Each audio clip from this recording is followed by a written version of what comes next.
maybe a chance to make it 10 next week, but it starts here today as the Bulldogs look for a win to move on. Well, first things first, you got to take care of business here this week here as both teams now on the field. And, boy, we're just getting a little about 4 minutes away from kicking this one off. Minnesota State under the direction of head coach Todd Hoffner in his 15th season. Ferris State under the direction of head coach Tony Annese in his 13th season, trying to get the Bulldogs back here into the national semifinals. Ferris State has won 3 of the last 4 Division II national championships, making another historic run again this season here, reaching the 3rd round here of playoff action as the captains start together at midfield, and they'll make their way here shortly as the Bulldog captains today. Looks like for Ferris State, it'll be Brady Rose and Jarvis Wyndham here on the offensive side of the football. Caleb Davis and Justin Payout going to be the guys on the defensive side here for FSU. Yep, they are heading out here to midfield here, and they'll meet the captains. And we mentioned some of that snow that was on the surface starting to get chewed up here and starting to look more like a normal playing surface here as the two captains, groups of captains shake hands here and get ready for the coin toss, another step closer to getting this one underway.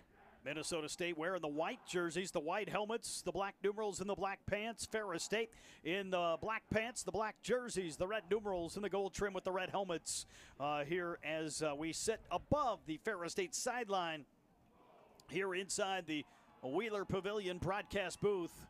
This afternoon, the Ferris State marching band starting to leave the field as the captains confer with this officiating crew led by Dave Stewart out of the Pennsylvania State Athletic Conference. The officials working this ball game here today as assigned by the NCAA have had some pretty good playoff crews the last 2 weeks. We'll see if that trend continues here today. Well, we will certainly expect so. This is when you want to send out your best teams, and you certainly want to send out your best officials.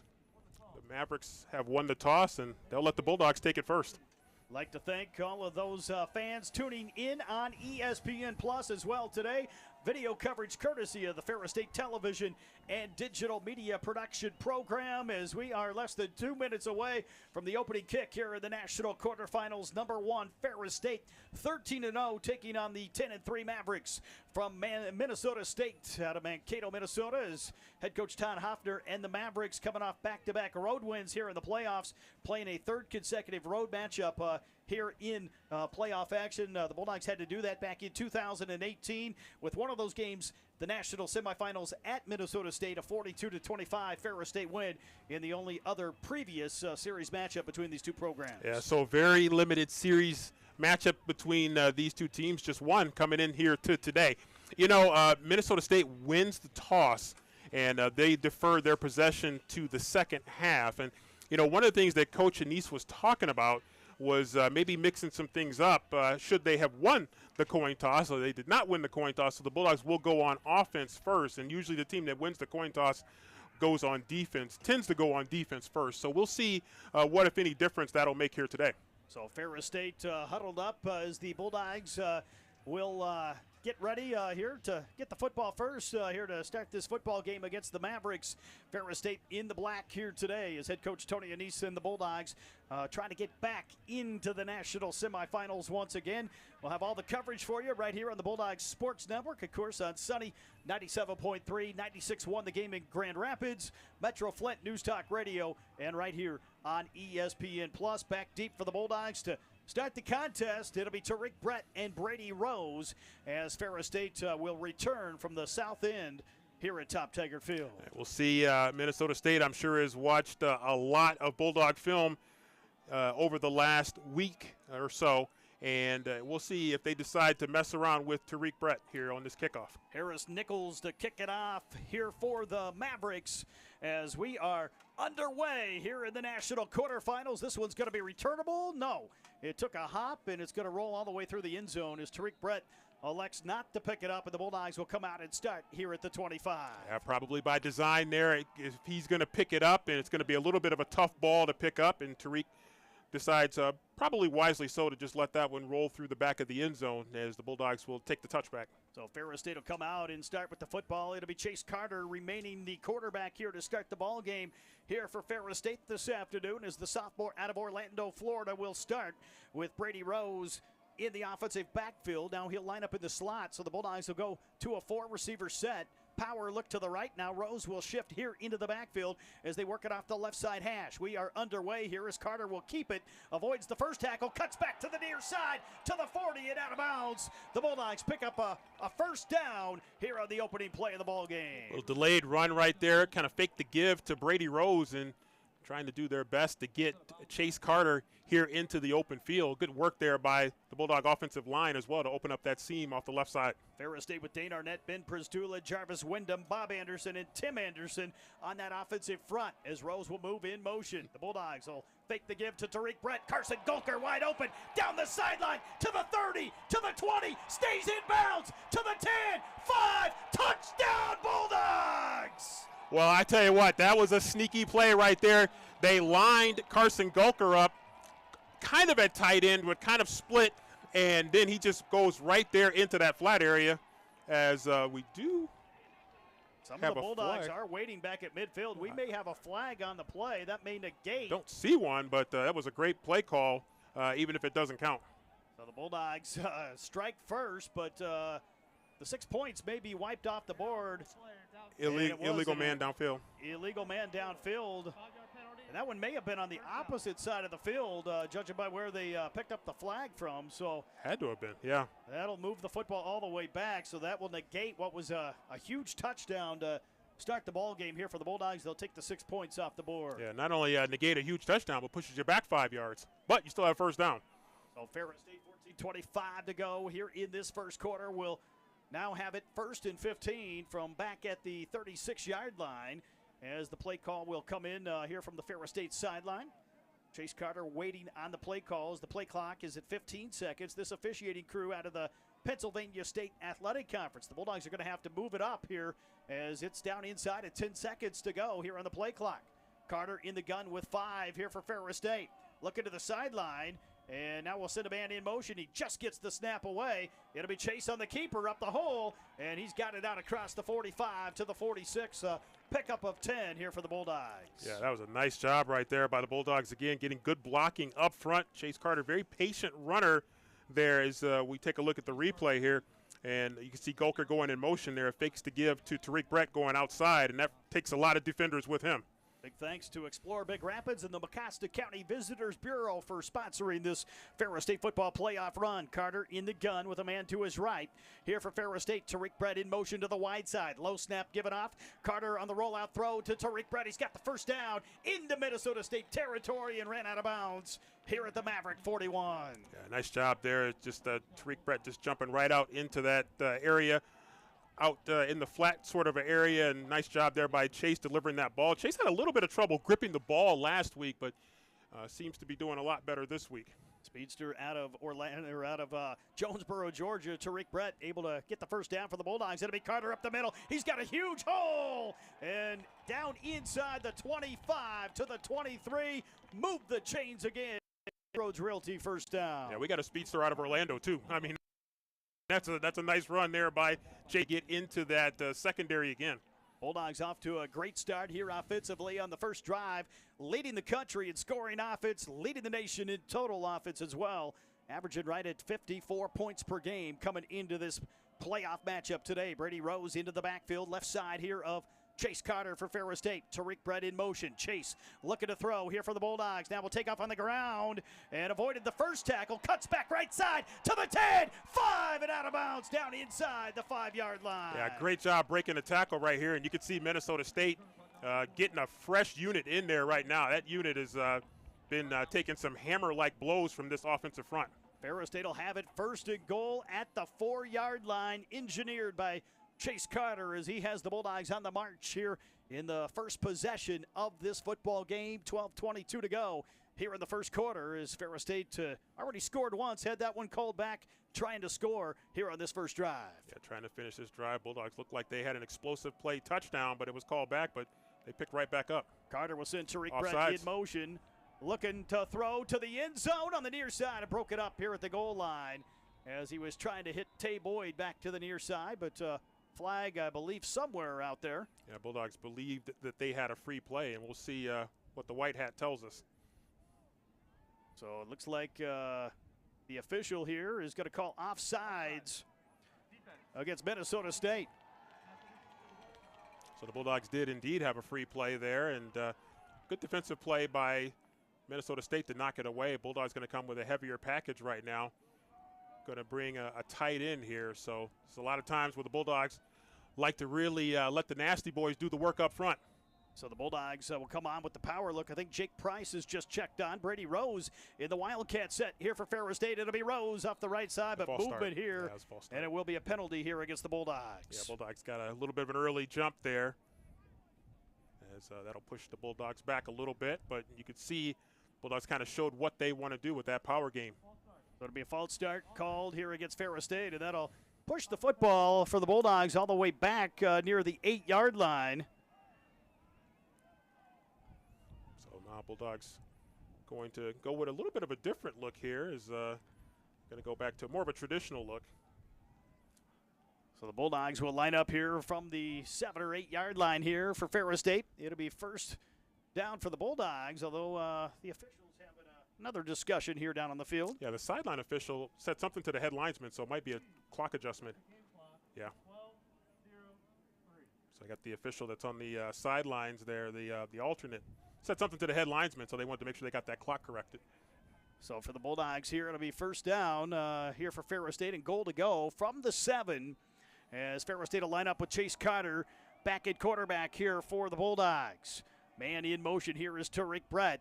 As Carter takes the snap, going to give it off to Brady Rose up the middle, and he gets it to the 5 before he's brought down by the Mavericks. Yeah, great tackle right there, diving in, coming off the edge and getting Brady Rose by the ankles there and dragging him down before he could really get to that line level. So second and goal here for Ferris State as the Bulldogs will line up here off the right side hash. Carter with Tariq Brett, who will line up to the left side here of Chase Carter for the Bulldogs. Tariq Brett left side as Carter will send a man in motion. It'll be Chase on the rollout to the right side, tipped up, and fortunately was not intercepted, incomplete. It'll be third down coming up. Yeah, Bulldogs tried to sneak that little pass there, kind of a modified screen, but somebody got their hand in there, tipped it up in the air. Fortunately, the tip drill did not go against the Bulldogs here, so big third down coming up here. Minnesota State trying to hold the Bulldogs to a field goal. So the Bulldogs here will line up here off the right side again as Ferris State in the power set here to the right. Carter in the gun here for the Bulldogs. We'll send Tariq Brett in motion. Chase looking to throw here and a little bit behind. Gulker out of the backfield and incomplete as the Mavericks have held, and the Bulldogs will come on for a field goal try. Yeah, Bulldogs stalled right there as went to the air a little bit, not quite able to convert as Minnesota State gets a big hold there. He was trying to throw it to Carson Gulker, but threw it behind him, and defender was right there on top of that play.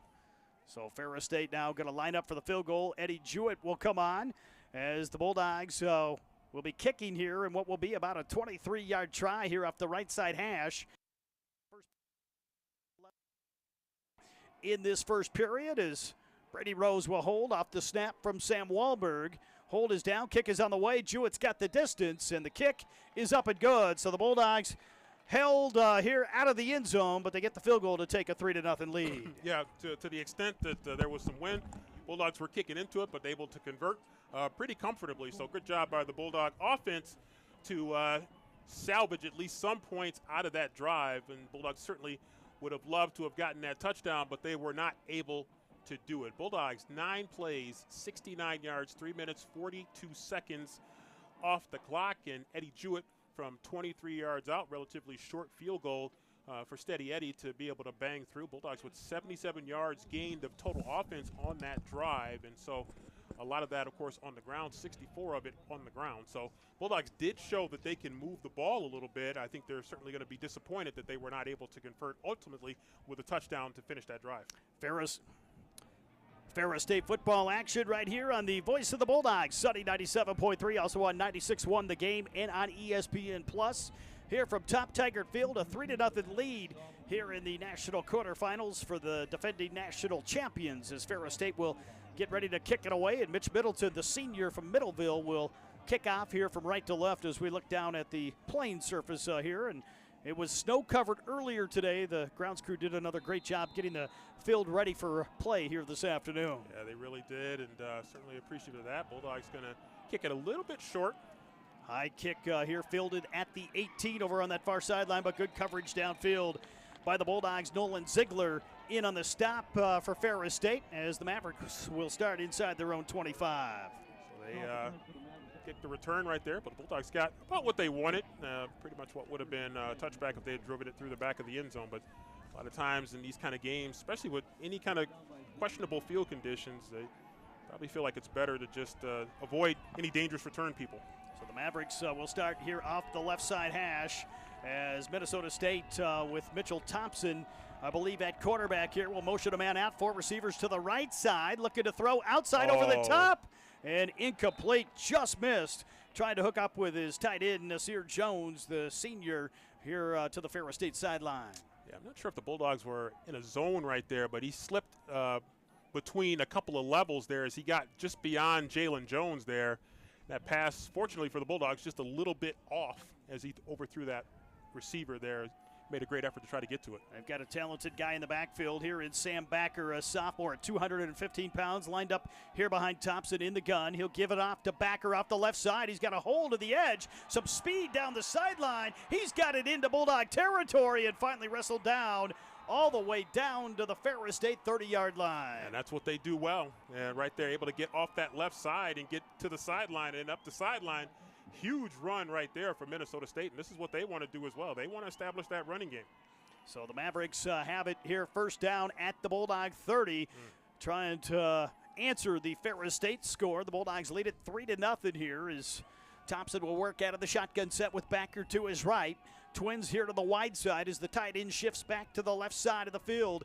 Here for MSU, they'll set a receiver in motion back to the wide side. It'll be Thompson on the power off the left side and chased down by the Bulldogs, but fighting for yardage here as he gets it down to about the 26-yard line on a 4-yard pickup.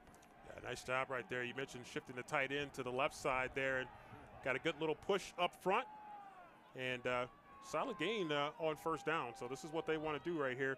Running back, kind of a lead blocker there for them. Gets a nice little block there, but the Bulldogs still wrap up. A lot of energy on that Mavericks sideline across the field here as Minnesota State on the march. Second down and call it 6 yards to go after the 4-yard pickup.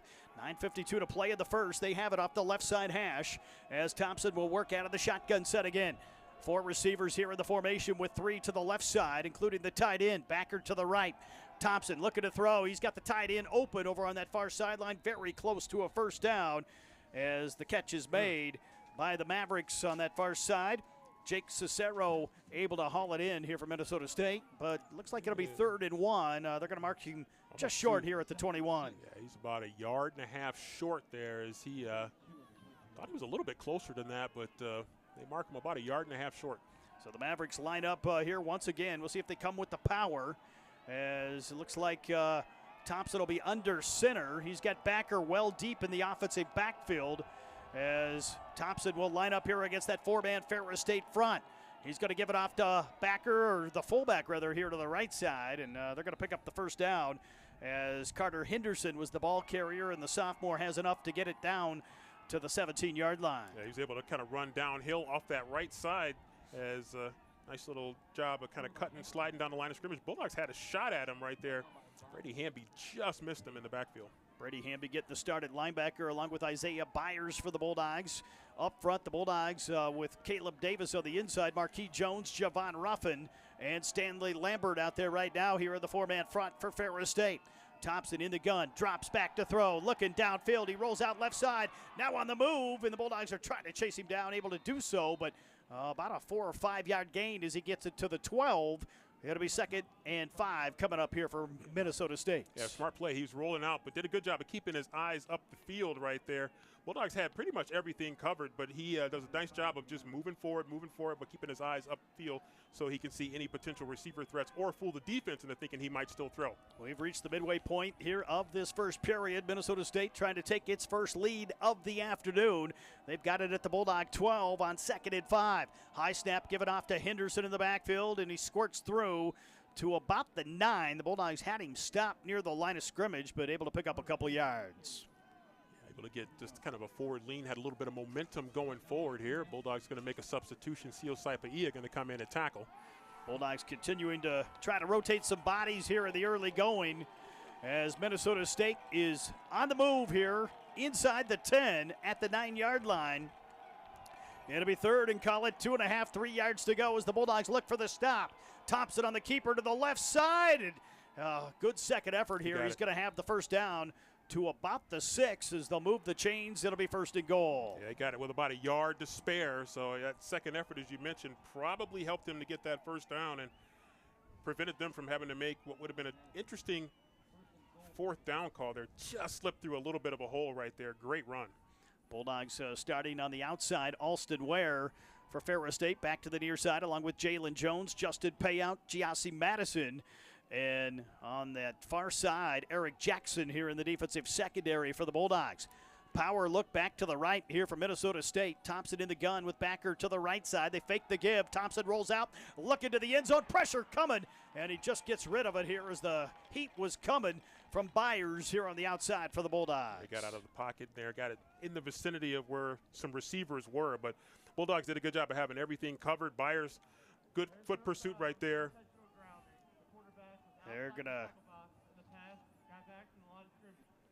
So it will be second down. They're going to say it was no intentional grounding, so he did get out of the pocket enough to get rid of the football. That's the most thorough explanation you probably ever heard all season. So it'll be second down coming up here in goal to go from the 6 here for the Mavericks. Backer to the right side of Thompson as the man comes in motion. It'll be Thompson on the keeper. Nice little cutback here as he gets some extra yardage here down to about the 2.5-yard line. As Minnesota State will have it third and goal. We'll see if the defense could get a big stop here for the Bulldogs to potentially force a field goal try. Yeah, Lamon Kusa going to come in. Caleb Davis going to come in for somebody. Now he came in for a DB, so they're going to go really heavy across the defensive line. Minnesota State going heavy with the power back to the right side here against this Ferris State defense. Thompson on the keeper, fighting to get to the end zone. Going to be marked short here inside the 1, so it'll be fourth down coming up. And decision time here for the Mavericks. Head coach Todd Hoffner on the road here in the national quarterfinals against the #1 team in the country, and no movement. He's going to put it. He said, hey, let's line up and go for it here. Unless he's going to try to. It's fourth down here, so looks like he's going to go for it. No movement from the Minnesota State sideline. They've got it inside the 1 as the Bulldogs try to come with the goal line package here to force the stop. Thompson here trying to get over the top to the end zone. Touchdown, Mavericks. Yeah, it went over the top there. Didn't extend the ball a ton, but just enough to break the plane for the touchdown. So good call there by Minnesota State. Not wanting to settle for a field goal attempt. They're able to get it just over the plane. Mavericks with a nice drive here to answer the opening score from Ferris State. They take a 6-3 lead with the extra point attempt coming here from Minnesota State. The Mavericks 10-3 on the year, and showing why on that first drive right there. A nice efficient drive for the Maverick offense. Yeah, he did a good job. Pretty good mix of plays there. Did a really good job establishing the line of scrimmage to be able to run the ball effectively, and made the gutsy call to go for it on fourth.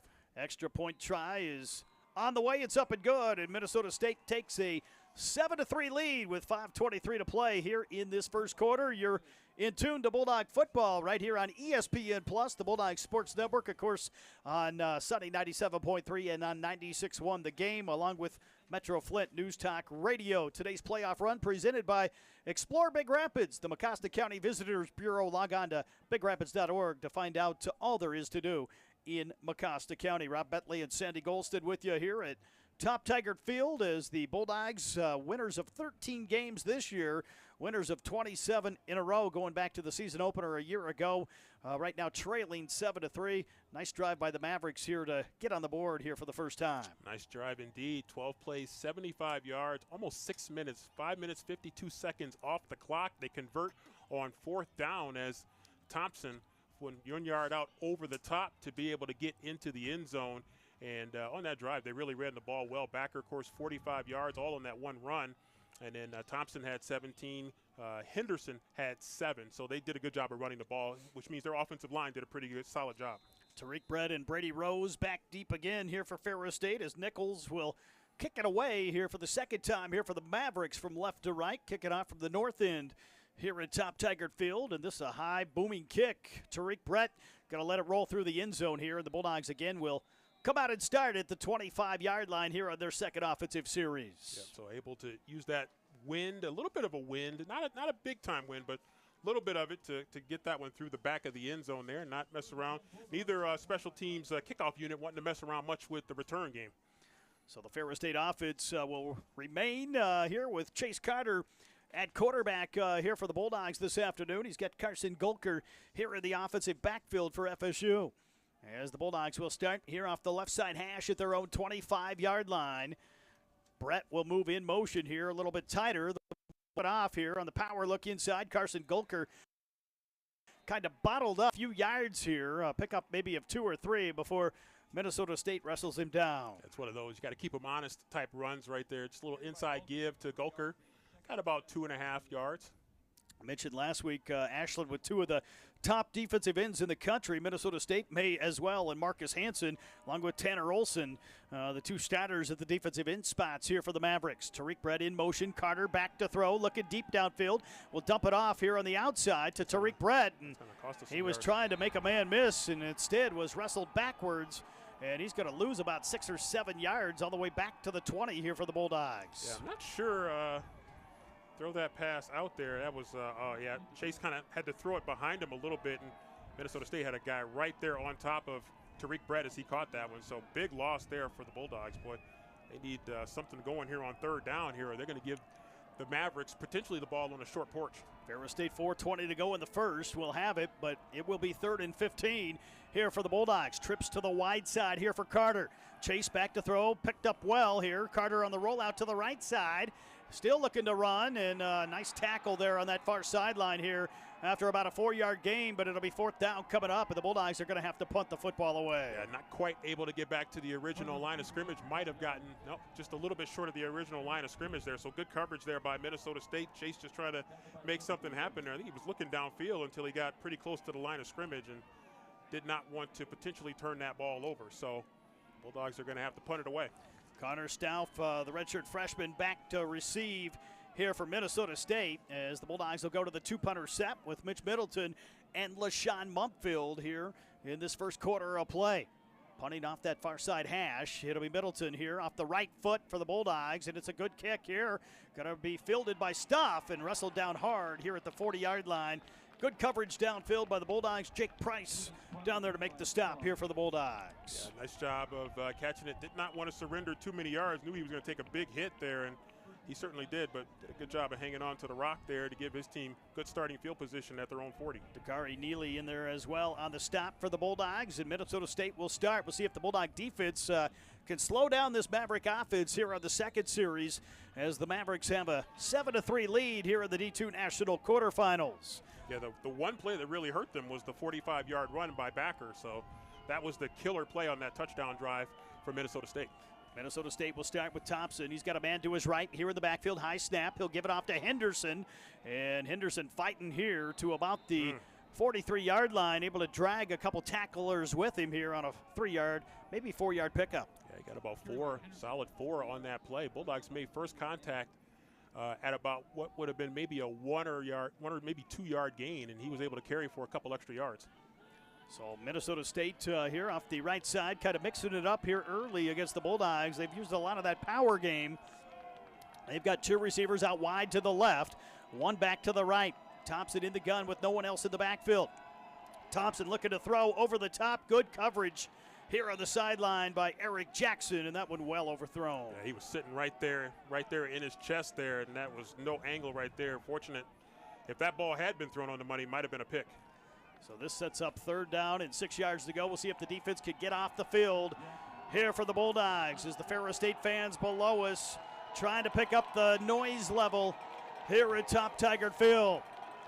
3rd down here for Minnesota State. 2 out to the wide side with 1 back to the right side of the formation. Tight end lined up right as they'll send a man in motion. Now 3 receivers here to the left side of the formation with 5 on the play clock. Thompson back to throw across the middle and broken up by Jackson again here as they were right at the sticks, but incomplete, and the defense is held here for the Bulldogs. Yeah, EJ with big back-to-back plays right there to deny him on 2nd down, on third down and then forcing it to fourth down. So nice job there by Jackson. A couple of big plays there in that secondary.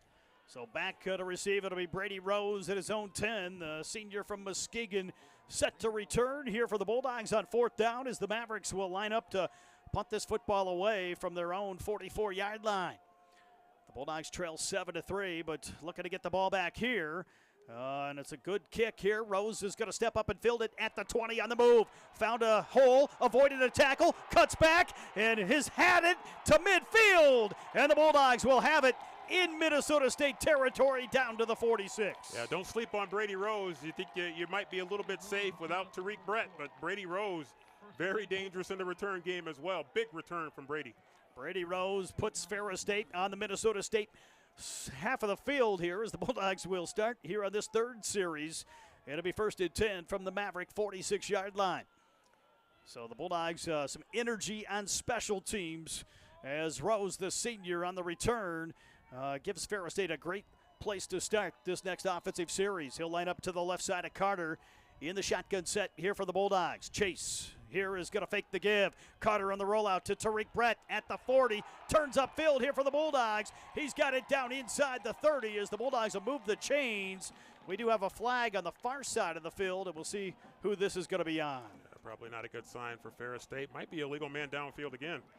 Kind of tough to see the flags being thrown out there on the field where we do have some snow still in parts here over the playing surface, as it will be against Ferris State, and it will be an eligible player downfield again here for the Bulldogs. Number 75. 5-yard penalty. Sounds like he got Dane Arnett for being illegal downfield. So I think they did call Arnett the left tackle. That was thrown to the side of the field, which Arnett is on, but the flag came from the far side of the field on the right side. So this crew definitely keeping an eye on what they see as illegal man downfield. That's the second time the Bulldogs have gotten that call. It's negated a big play. That'll move the football back to the Ferris State 49. First and 15 here for the Bulldogs. Carter in the gun with the hard count here. Play clock still at 10 as he walks up to the line with 2 minutes left here in this first period. Down to 5 as the Bulldogs try to speed it up here. Carter will take the snap. Option pitch to Brady Rose. Rose trying to turn upfield here. Takes a shot on the sideline. Kind of delivered the shot and gets an extra yard or two here down to the 46. Brady Rose is a lot tougher than his size might indicate there, as that was a huge collision on the Bulldogs sideline there as Brady Rose coming in here toward the Bulldogs sideline and kind of delivers the blow right there, and his teammates loving that one. That brought some oohs and ahs here from the Ferris State team down on the field as that picked up about 4 yards here for the Bulldogs. It'll be second and 11 from the Maverick 47. As Brett moves in motion, it'll be Chase on the keeper. Carter here trying to ramble forward here and gets it down to the Minnesota State 43. Able to get 3 yards again, but it'll be third and about 8 coming up here for Ferris State. Makes the third down a little bit easier here for Ferris State. Here's the kind of sort of faked the give to Tariq Brett and then just tried to pull a would-be tackler upfield a few extra yards, but makes this third down a little bit more manageable, but still essentially third and long at 3rd and 8. For tickets, scores, merchandise, video, and more, be sure to log on to FerrisStateBulldogs.com. 3rd and 8 from the Maverick 44. Golker in motion to the wide side. Carter looking to throw across the middle and hauled in.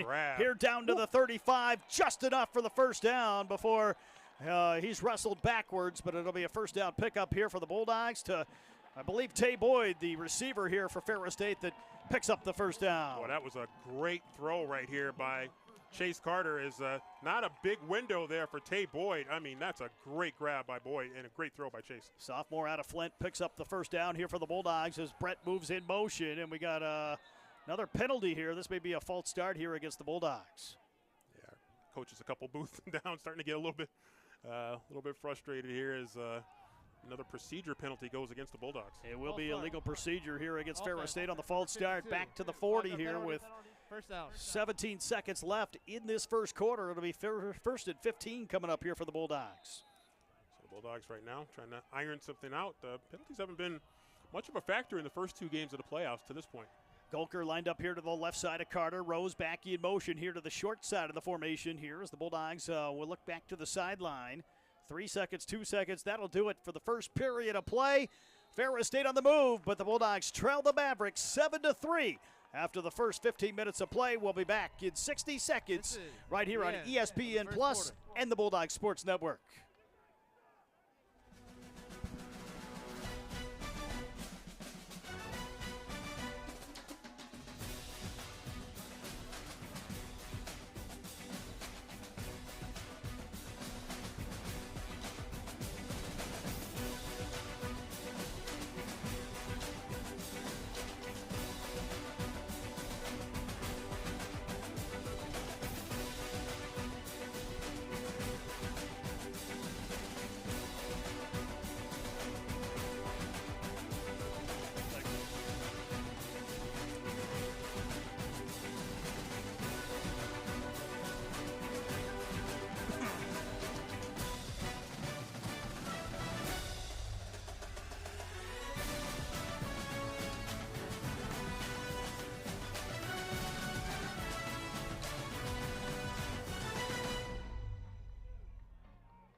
Welcome back, everyone, to Bulldog football coverage. Rob Bentley and Sandy Golston with you here in the D2 playoffs, the Super Region 3 championship game right here on ESPN Plus and the Bulldog Sports Network, where Ferris State trails Minnesota State 7-3. We start the second quarter, and the Bulldogs will have it here first down and 15 from the Maverick 40-yard line. So Ferris State from left to right here, from north to south, is Chase Carter with the quick throw to Brady Rose in the backfield, trying to get some blocks on the outside. It does. Lowers the shoulder again, takes the shot, and gets it to the 30-yard line. Situation here.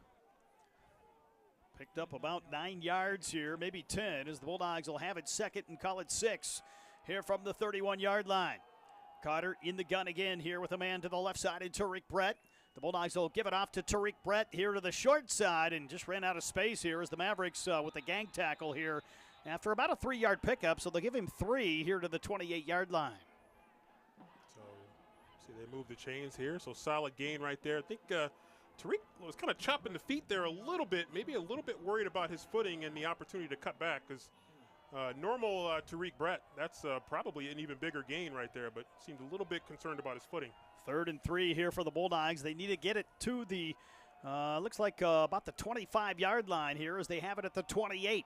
Working off the right side here with Rose to the left side of Carson Gulker here, who stands in the gun for Ferris State. Chase Carter in motion. It'll be Gulker off the left side. Took the hard shot, fighting for yardage here, and he did not get much right there, if anything. So it'll be 4th down coming up, and probably with where you're at on the field, the Bulldogs will leave the offense out there. It's definitely 4-down territory.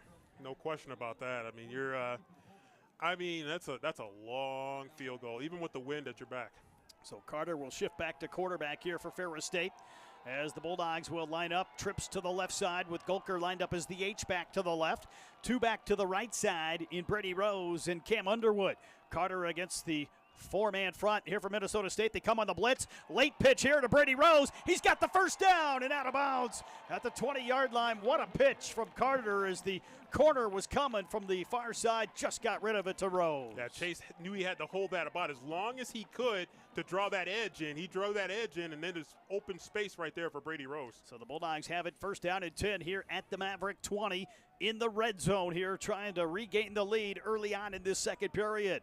As Carter will send Tariq Brett around. It'll be Carter on the rollout to the right. Looking upfield here for the Bulldogs. It's just going to keep it, and he's going to get out of bounds down near the 14, able to pick up 5 or 6 yards here for the Bulldogs. Solid gain right there. Did a good job of kind of a patient run there, not the all-out speed that we know that Chase Carter has, as he has Carson Gulker in front of him, so has a nice little escort there toward wherever goal that they were going to get to in terms of yardage. Trying to be careful to keep his footing here. Of course, there's not a whole lot of snow out there, but just enough maybe to cause a little bit of nervousness here from the players running the ball. And, of course, not much you can do about what is left right there right now. They do have the tractors lined up at the end zone, but not enough to plow here. Is Carter going to fake the give. It'll be Chase on the keeper here down to the 10. It took a hard shot, but I think he's got another first down here for the Bulldogs. He did take a big shot, but did what he had to do to get that first down. So the Bulldogs will have it, believe, first and goal here from the 10 again, depending on the spot. They have yet to move the chains here as the officials take a look at it. I think they're going to call it short. They're going to call it 3rd and a yard here for the Bulldogs. Third down. So it is short by an eyelash here. Sure looked like he had it to the 10, but they call it. They spotted it about the 11. Chase will check out. Wyatt Bauer will come on at quarterback, the GLIAC Freshman of the Year. Going to come in to take the snap here for Ferris State on 3rd and a yard. Rose in motion. It'll be Bauer on the keeper, and he lowers the shoulder. He's got the first down to the 6-yard line here for the Bulldogs. Wyatt Bauer right there is so good there, that inside run. He's also pretty good if he gets outside the pocket as well, and he'll check back out. Good to see Wyatt back in there as he's been battling through some injuries. What a brilliant freshman year. Chase Carter will come back on here for Ferris State as the Bulldogs will have it 1st and goal from the 6-yard line here for Ferris State.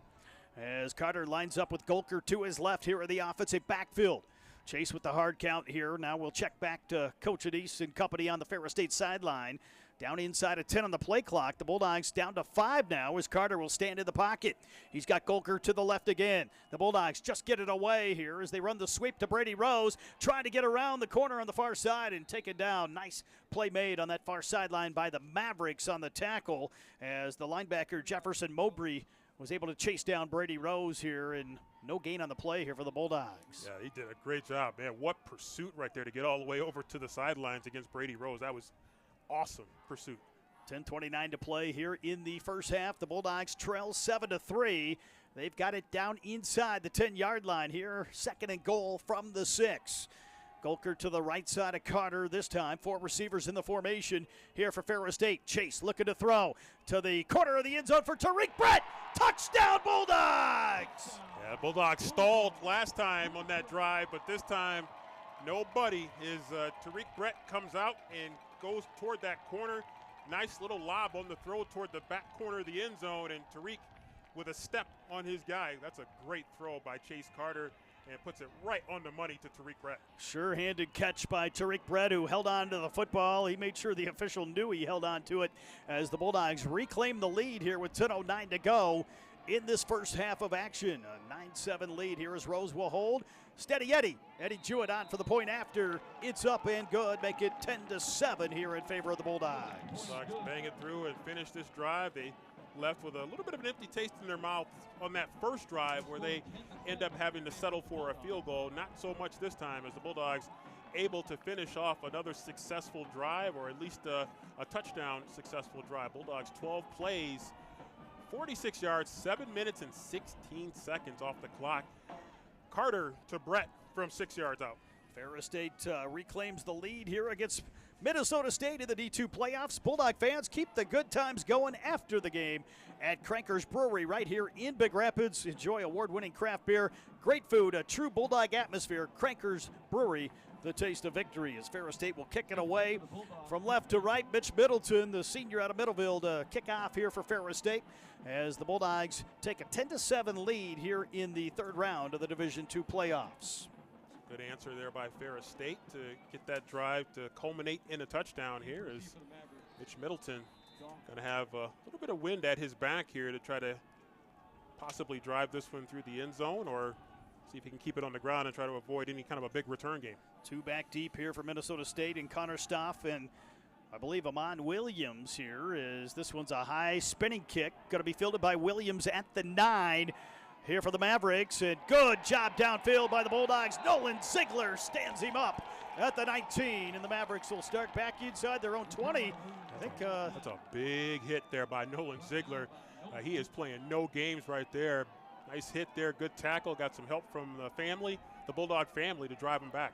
I think the Bulldogs are saying that they may have came up with the football. They're pointing back that way, and they're going to say the forward progress was stopped. I think it was actually stripped out of his hands as the Bulldogs were trying to make the tackle, but they said forward progress was stopped, so probably not a call you want to challenge now if you're Ferris State. Not sure you can challenge it, to be honest, but yeah, that's would have been a big one for the Bulldogs. Thompson in the gun with Backer to his left. Backer will get it on the handoff back to the right side. Nothing doing this time as the Bulldogs shut it down on that far side. Ralph Carter coming on to make an impact for the Bulldogs on the left side of that defensive front.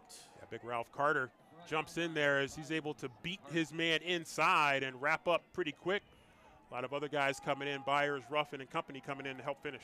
So a loss of 1 here will set up 2nd and 11 here with 9:40 to go in the first. The Mavericks with 4 receivers in the formation will send the tight end here to the left side. 1 man to the left of Thompson in the gun.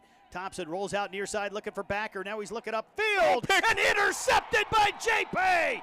Justin Payout picks it off for the Bulldogs at the 28-yard line. Yeah, I was just going to say everything was covered. You don't want him to force it unless you're a Bulldog fan, and he ended up forcing it right at the wrong guy. Number 4, Justin Payout right there on top of it. You can see everything else is covered, and Payout with a diving interception. Payout, the 24th interception of the season here for this Ferris State defense, leading the country as JP gives the Bulldogs the football here at the Maverick 29. That's a big turnover deep in your own territory for Minnesota State. Bulldogs, great coverage. Incredible play by Justin Payout for the interception. A senior out of Miami Gardens, Florida, one of the nation's best, does it again here for Ferris State, and the Bulldogs will take over here off the right side, trying to add on to a 10-7 lead here in the second quarter of play in the Super Region 3 championship game. Tariq Brett to the right, moves out in motion. Here is Chase Carter looking for the spot throw and batted down. Was Rose. Trying to find Brady Rose, and that one did not quite make it over the line of scrimmage. Yeah, I tried to spread them out a little bit and have Brady Rose kind of sneak in over the middle, but it's a lot of traffic there in a tight space, and Minnesota State able to get deflection there before that ball got in the hand. Because if Rose gets that, with the way Minnesota State was defending right there, that would have been a lot of open field. So 2nd and 10 here for the Bulldogs as Carson Golker will line up now to the right side here of Chase Carter. Rose back in motion here as he lines up in the H to the left. It'll be a fake to Golker. Rose here not able to hold on as it was kind of thrown behind him. He's ran into the Ferris State sideline, and they're untangling some potties right now. Flag's been thrown here, and we'll see who this is going to be on. A lot of Minnesota State players jumped in there, and in a way I don't blame them because their guys on the ground. It's going to be interesting to see how they sort this one out. I really didn't see anything particularly heinous in there on either side. We will wait and see here as the officials will have a conversation. It was 2nd and 10. The Bulldogs threw the incomplete pass. Would be 3rd and 10, but it will result on what this penalty is going to be. Of course, one of the officials already pointing towards Minnesota State. I don't know. To me, they should probably just pick this up. I didn't really see anything. I mean, if you're a Bulldog fan, you'll take it, but I didn't really see anything particularly heinous other than they might say that too many Minnesota State players came over to that sideline, but they're trying to look after their guy. We'll see what the call is here. The official will make the call here. And looks like unsportsmanlike conduct here. He forgot to turn on the mic here down on the field. Some kind of personal foul here. And it looks like it will be a personal foul, and it's called against Minnesota State. We're not hearing him down on the field here as the wireless mic apparently not turned on or not working, but looks like it will be against Minnesota State, and they're going to mark this one off. So a huge penalty here against the Mavericks. Yeah, it's well, I will say one thing. They did kind of run him way off the sideline, and so that might have been, as I think back about it a little bit more, they did run him way off the sideline, and I think the official may have felt like that was a bit too much right there, although the flag came in a little bit after that. So it'll be 1st down and 10 for the Bulldogs as the ball moves here to the 15-yard line here for Ferris State. Carter on the move here for the Bulldogs. We'll give it off to Tariq Brett, and Brett tackled down hard. Great play made again by Minnesota State on the outside as Cade Stengel, the sophomore, out of the linebacker level, comes up to make the stop, and Tariq Brett a little bit slow to get up here for the Bulldogs. I think he came down kind of awkward there. They gave him about a 2-yard loss with forward progress, so looks like he's going to be okay. Looks like he's all right, but a loss here of about 2, so maybe not the worst thing right there for the Bulldogs. Thought it was going to be a bigger loss than that. Well, fortunately, they gave him the forward progress, which is correct interpretation there. Back near the 17, Carter back to throw. The Bulldogs set up the screen for Tariq again. Gets a good block this time. Back to the 10, 5, Tariq Brett, touchdown Bulldogs! Boy, great job. Carson Golker threw a block, and you hope that, no, he's out of bounds at the 1. They're going to mark him out at the 1. I thought he was into the end zone again. There's a flag. There is a flag. So I thought Carson Golker made a clean block. So we'll see if this replay shows us. I thought Carson made a clean block here. That's close. That's close. Officials having another conversation. This one may work against Ferris State again. The flag right at the 5-yard line. I thought he got him shoulder to shoulder, but we'll see. Maybe I won't be able to hear it.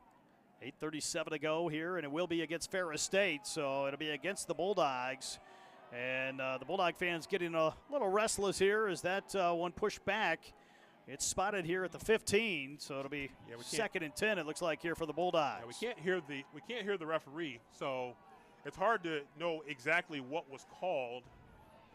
So we can only guess what the actual call was, but we can obviously see the penalty walked off. So 2nd down coming up here. So they'll mark it off from the spot. The Bulldogs will end up gaining about 2 yards here. It'll be 2nd and 10 here for Ferris State with the ball right at the 15-yard line. 8:33 to play here in the first half. The Bulldogs lead it 10-7 here in the Super Region 3 title game. Carter in the gun. He's got Golker motioning out to the wide side. Chase looking to throw here. A designed run. Carter right up the middle to the end zone. Touchdown, Bulldogs. Yeah, just a short drop. Absolute designed run. Bulldogs had a lineman upfield, and that was a clean escort into the end zone right here. You can just see a couple step drop, and then he's off to the races there. Got a offensive lineman leading the way and really didn't have to do very much right there. He basically went into the end zone untouched. The Bulldogs respond again here after the penalty, and Chase Carter puts Ferris State in the end zone to take a 16-7 lead as Jewett comes on here for the PAT try, and Rose will get the hold down. Kick is on the way. It's up, and it is good. Make it 17-7. The Bulldogs lead in the national quarterfinal game. Yeah, great job by the Bulldogs to finish off that drive, taking advantage of the Justin Payout interception as that comes back to haunt Minnesota State. Bulldogs 5 plays, 29 yards, 1 minute, 7 seconds off the clock. Chase Carter untouched from 15 yards out. Ferris State up by 10 here at the midway point of this second period of play. Let's go around the country here in playoff action. Kutztown in Super Region 1 in the third quarter late leads Frostburg State 28-20 in the Super Region 1 title game. In Super Region 2, just starting the second quarter, Albany State from Georgia leading Newberry out of South Carolina 21-3. Of course, Harding will host Texas Permian Basin out in Super Region 4 coming up here at 2 p.m. Eastern time, about 10 minutes away from kickoff time. Yeah, Albany State over Newberry by that margin is absolutely shocking to me. We'll see if that holds, but what a start for Albany State. Ferris State has had the response here after Minnesota State had taken a 7-3 lead. The Bulldogs with back-to-back touchdowns here to jump in front 17-7 as they get set to kick it away, and Mitch Middleton will put it on the tee here for the Bulldogs. Mavericks set to return here once the officials give us the whistle for play, and it looks like they have here as Middleton will kick it away. Williams, I think, is going to field it again from the 4-yard line this time, trying to set up the return, and the Bulldogs trying to shut it down. He'll get it out near the 29. Solid return here as the Maverick offense will come back to the field to face this Ferris State defense, which did a much better job here in the last series or two. Yeah, they did. They stepped up. They were much better against the run and did a better job of getting off the field on third down. So, and then, of course, the pick, when you get one of those, that certainly helps the cause too. So the Mavericks here will come on, and it looks like maybe a change here at quarterback for Minnesota State as I think we got a new quarterback out there here for the Mavericks, or at least a little different look here. Pistol set here as they'll give it off to Henderson cutting right side, and he squirts forward here. Picks up here about 5 yards. Lining up at quarterback was Maximus Sims, the redshirt freshman out of St. Paul, Minnesota. Was the starter, I believe, earlier in the year here for Minnesota State. As he gets a snap and gives it off, and the workhorse back there, Henderson, able to get some good yardage. Yeah, I tell you what, he's a tough runner, so they would like to lean on him. They don't want to abandon that running game. That's a big part of what they do.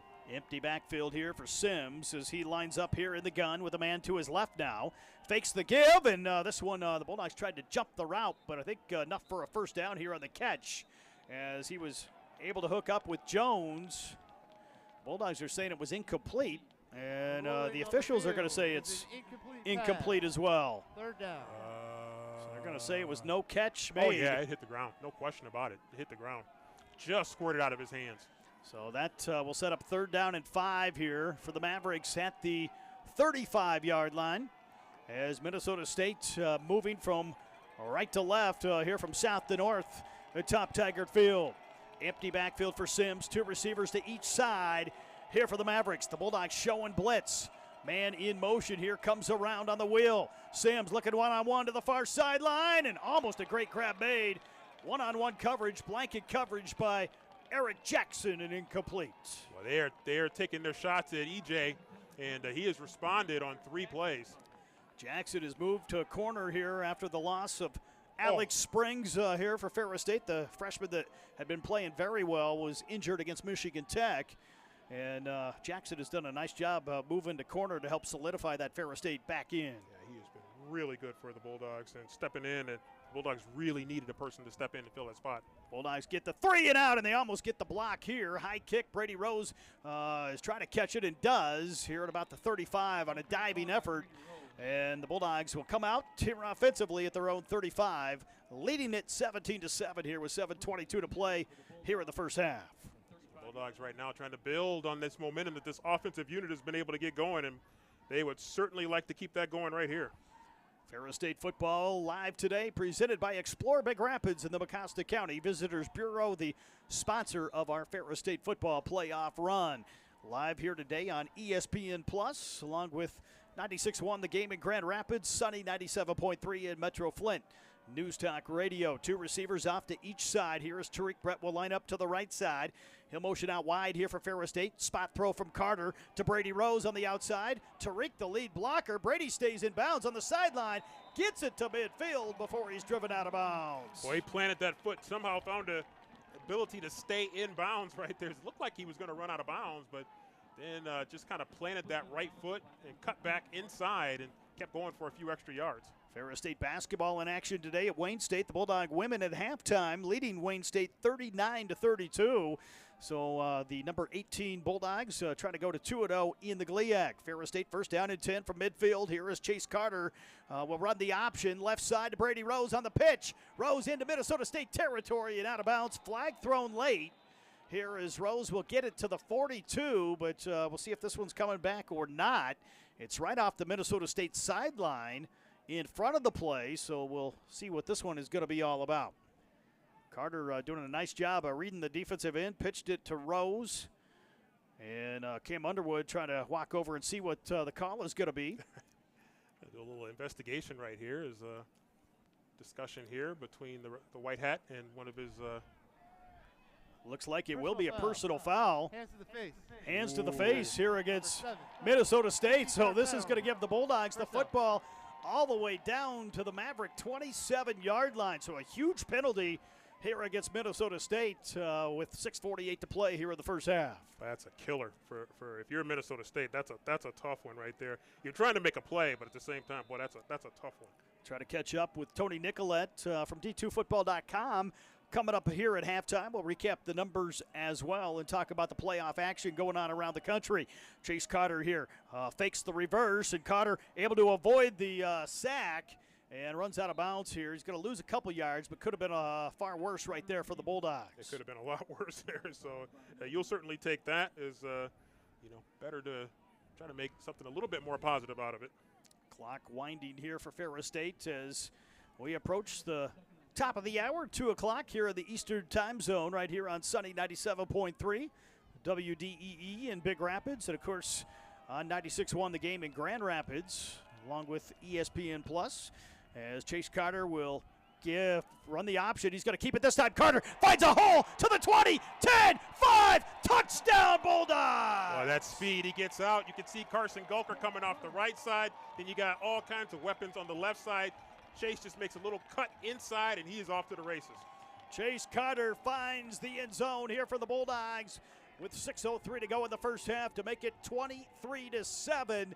He kept it himself as they were playing the pitch that time, and Carter finds pay dirt here for Ferris State. Well, I tell you what, he just gets that step on you, and he is gliding into the end zone a lot faster than it might look from afar as Bulldogs bang that one through. Chase Carter, we've mentioned it in the GLIAC, has been one of the top sprinters on the track here in his college career in the short sprints, the 100-meter dash outside, and he shows why just there. Not only Carter, but you got Tariq Brett. He's another sprinter as well here on the track team for the Bulldogs. Yeah, I mentioned it last week. If he's even, he's leaving. If he gets you at a level and you're not in front of him, you're probably not going to catch him from behind. So you're going to see him just get smaller and smaller as he gets away from you here. Chase Carter, 30-yard touchdown drive to finish it off. 4 plays, 65 yards, 1 minute, 19 seconds. And the Bulldogs extend their lead here on Minnesota State. Both teams reached the national semifinals a year ago. The winner moves back to the national semifinals and gets one step closer to the national title game in McKinney, Texas in a couple weeks. So Bulldogs trying to take that one step forward. A lot of work left in this game. A lot of time still left to be played here as Ferris State will kick it away. Middleton here as Williams will await back deep along with Stoff here for the Mavericks. Minnesota State back-to-back playoff wins over Findlay and Indianapolis. But right now the Mavericks trail the Bulldogs 24-7 as Williams will field here at the 12 for Minnesota State. Ziegler trying to play the return, and the Bulldogs doing a good job. Jake Price will wrestle him down. LaShawn Mumpfield down there on special teams as well, trying to get this Ferris State team fired up. That's a quarterback and a running back on special teams making a tackle, looking like linebackers and safeties right there. Great work there by those two. Mentioned how good the Bulldogs have been on special teams under head coach Tony Anise. Of course, Jack Sugars, legendary high school coach who is 80 years plus. I'm not sure of his exact age, but one of the top special teams coaches out there, works a lot with the specialists. Yeah. And obviously the Bulldogs put an emphasis on special teams. Yeah, he's got, Coach Sugar's got great energy here. Big drive here from Minnesota State. Thompson back on, throw to Backer in the backfield, and some good yardage here as they get it out to the 32-yard line. Nice pickup here from Minnesota State on the rollout to the right side. Byers over there along with Jalen Jones on the stop here for the Bulldogs. Thompson back in there. Trying to find a way to get something going right there. Just a little swing pass right there is able to get outside of Stanley Lambert. Cio Saipaio will check in here on the defensive front as Marquis Jones will step away here for the Bulldogs. Bulldogs with 3 down linemen make it 4 now here as Lambert lines up to the left side. They'll fake the give to Backer. Thompson on the keeper. Good hesitation here as that one looked like it was going to be stopped in the backfield, but ended up picking up about 3 yards here. So it'll be 3rd and short coming up here for Minnesota State. Easy, guys. Easy. Tipper's kind of flaring a little bit. Bulldogs had a big group there up front. You mentioned it. Good patient running there to try to see if something could ultimately develop, and they ended up getting it to now a 3rd and 2. So this is much more manageable. Minnesota State out of the Northern Sun Conference, Ferris State out of the GLIAC, of course, and both teams have ranked among the nation's best here in recent years as Thompson will line up under center here for Minnesota State. He's got a man deep behind him here in the offensive backfield here on 3rd and a yard or 2. Thompson going to give it off up the middle to Henderson. He's got the first down before he's wrestled down at the 40-yard line. Yeah, Bulldogs had a couple of guys zipping in from the outside, but he was able to get just a step there before the Bulldogs could wrap him up and got what he needed for the first down to keep this drive alive. Minnesota State trying to keep the Ferris State offense off the field. The Bulldogs had got a few 3-and-outs, and Minnesota State able to pick up enough yardage here for the first down to move the chains. Yeah, Jackson was crashing in from the outside. Just missed getting him in the backfield. Might have been able to hold him short. Thanks to Pepsi and Gatorade for their support of the Bulldogs here. First down and 10 from the Maverick 40. Thompson with the high snap pulled in. He's got a man wide open. The tight end down the seam. Fumbled the football. Did he get it back? I think he did here at the 26-yard line. So it was knocked loose, but he was able to pick it back up and fall on top of it here as it went to the tight end Jones. He's tapping his helmet like he knows how big potentially that could have been. Eric Jackson was the one that stripped that one out, but fortuitously falling right back on top of it. So Jones able to get back on top of it here. It'll be first down and 10 for Minnesota State as they're on the move, trying to cut into a 24-7 Ferris State lead here with 3:45 to go in the first half. Power look to the right here for the Mavericks. They'll send a man back in motion, little counter play back to the right. Backer kind of held up, now runs back the other way. The Bulldogs are right there to knock him down. back at the 31 here on a loss of 5. Yeah, good job with the pursuit there by Ferris State. A lot of guys there holding him up, and then the cavalry coming in to help clean that one up. So loss of 5 here for the Mavericks all the way back to the 31. It'll be 2nd and 15 here for Minnesota State as they'll come on with some new personnel. From the sideline across from us is Stanley Lambert will check back on in place of Jack Lamancusa here on the defensive front for Ferris State. That's Stanley Lambert, Tim Allen on the edges here, maybe anticipating a pass play. Thompson has a man in Henderson to his right as the tight end lines up left. A little counter draw here, nothing doing. Tim Allen with another loss of 5 here as they gave it off to Henderson, and that time maybe Thompson should have kept it. Yeah, you know, Tim Allen was right there, standing there, and I think he sensed the running play coming because Tim Allen just pulls up, steps inside, and then makes a great tackle. After that recovery, this drive for the Mavericks has went backwards here as it's now 3rd and 21, probably 4-down territory here as they have it at the Ferris State 36. They need to get it all the way down near the 16 or 17-yard line to pick up the first down. Tim Allen taking a wide angle here on a potential pass rush. Henderson to the left side of Thompson, 3rd and long here for Minnesota State. Thompson drops back to throw, has time across the middle and hauled in. Catch is made, and I think enough for a first down to the 15-yard line. Big grab by Grant Guyett, who was cutting across back to the middle. Yeah, their pass rush held up really strong. That ball right on the money. Able to get it down to the 15-yard line here, and Minnesota State now will have it as looks like we have reached the 2-minute timeout. We'll keep it right here. The Bulldogs lead it 24-7, but a big drive here for Minnesota State if they could cut this back to a 10-point ball game here before halftime. Yeah, that was an enormous conversion right there for a first down, and that puts them now in a spot on the field where they feel like they've got to come away with some points. And looking at the way the Bulldogs have been able to surge offensively, they got to be thinking touchdown right now. If you're Minnesota State, I mean, I suppose you would settle for a field goal, but they got to be thinking touchdown unless they get back to maybe the 1-yard line where they went for it last time. So they got to be thinking touchdown if you're Minnesota State. Ferris State and Minnesota State here in the D2 National Quarterfinals, the 8th trip to the D2 Quarterfinals in the last 9 seasons here for head coach Tony Annese and the Bulldogs. All right, now with a 24-7 lead, Kutztown over Frostburg State, 34-23, midway through the 3rd.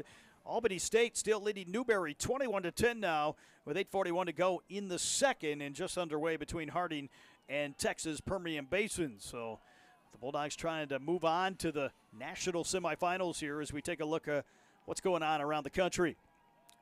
Thompson has Henderson to his left. First down and 10 here for the Mavericks at the Bulldog 15. As they work it from the right side, Guyett back in motion here to the wide side, trips to the wide side, handoff to Henderson on the cut back to the left side, able to avoid the tackle, gets to the corner and knocked out of bounds down inside the 5. That'll be first and goal coming up at the 2-yard line. So got that ball down a little bit deeper. Had some pretty good blocks over there on the edge to open up a little bit of a longer play right there. You can see initially going up the middle, cuts back left. Byers just couldn't quite get him. Another couple of Bulldogs had shots but couldn't quite wrap him up. So first and goal from the 2. 1:53 to go here in the first half as Minnesota State has it here off the left side hash. Henderson to the left side of Thompson. Power look here back to the left as the Mavericks will run behind the left side, and Thompson into the end zone. Touchdown Mavericks as they're right back in the ball game here as they cut the lead to 24-13. Yeah, I tell you what, that was a big play though. That fumbled ball by Jones that he recovered, if he would have fumbled that could have been disastrous, but they're able to keep it and eventually score the touchdown. 2 big plays, that one and the conversion on 3rd and about 21 for Minnesota State to get to the 15-yard line here as the extra point try will come from Nichols, trying to make this a 10-point ball game here with 1:50 to go in the first half, and the hold is down. Kick is on the way. It's got the distance. And this kick is up and good, make it 24-14. That's a big touchdown there for the Mavericks. As if they do not convert there, or if that fumble is recovered by the Bulldogs, then they could be in a totally different situation. Now they're starting to work their way back into this one here, and they're right back there. So did not want to let the Bulldogs run away. That's the good news. The bad news is that there's a lot of time for the Bulldogs to still make something happen here late in this first half. 1:50 to go. The Bulldogs do have all 3 timeouts remaining. We'll see what they can get on the return right here and see if they have an opportunity to extend this lead here on what could be the final possession here of this first half of play. Bulldog football live today here on ESPN+. Rob Bentley and Sandy Golston with you. Big thanks to our Ferris State Television and digital media production crew for the video work here today. Of course, live on the Bulldog Sports Network as well, as we see a great shot of our crew down in the TV truck. They're working hard down there. Appreciate your work.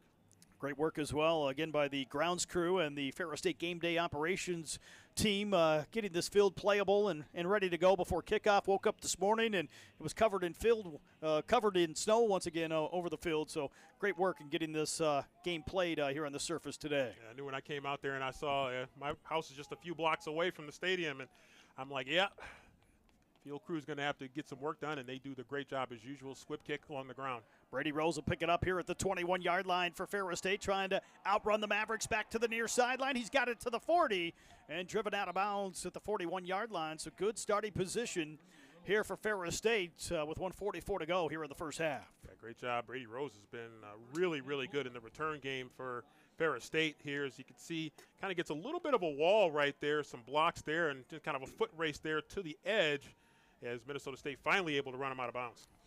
So the Bulldogs will start it here off the right side. Carter will stay on at quarterback here for Ferris State as the Bulldogs lead it by 10 here on what could be the last series here of the opening half.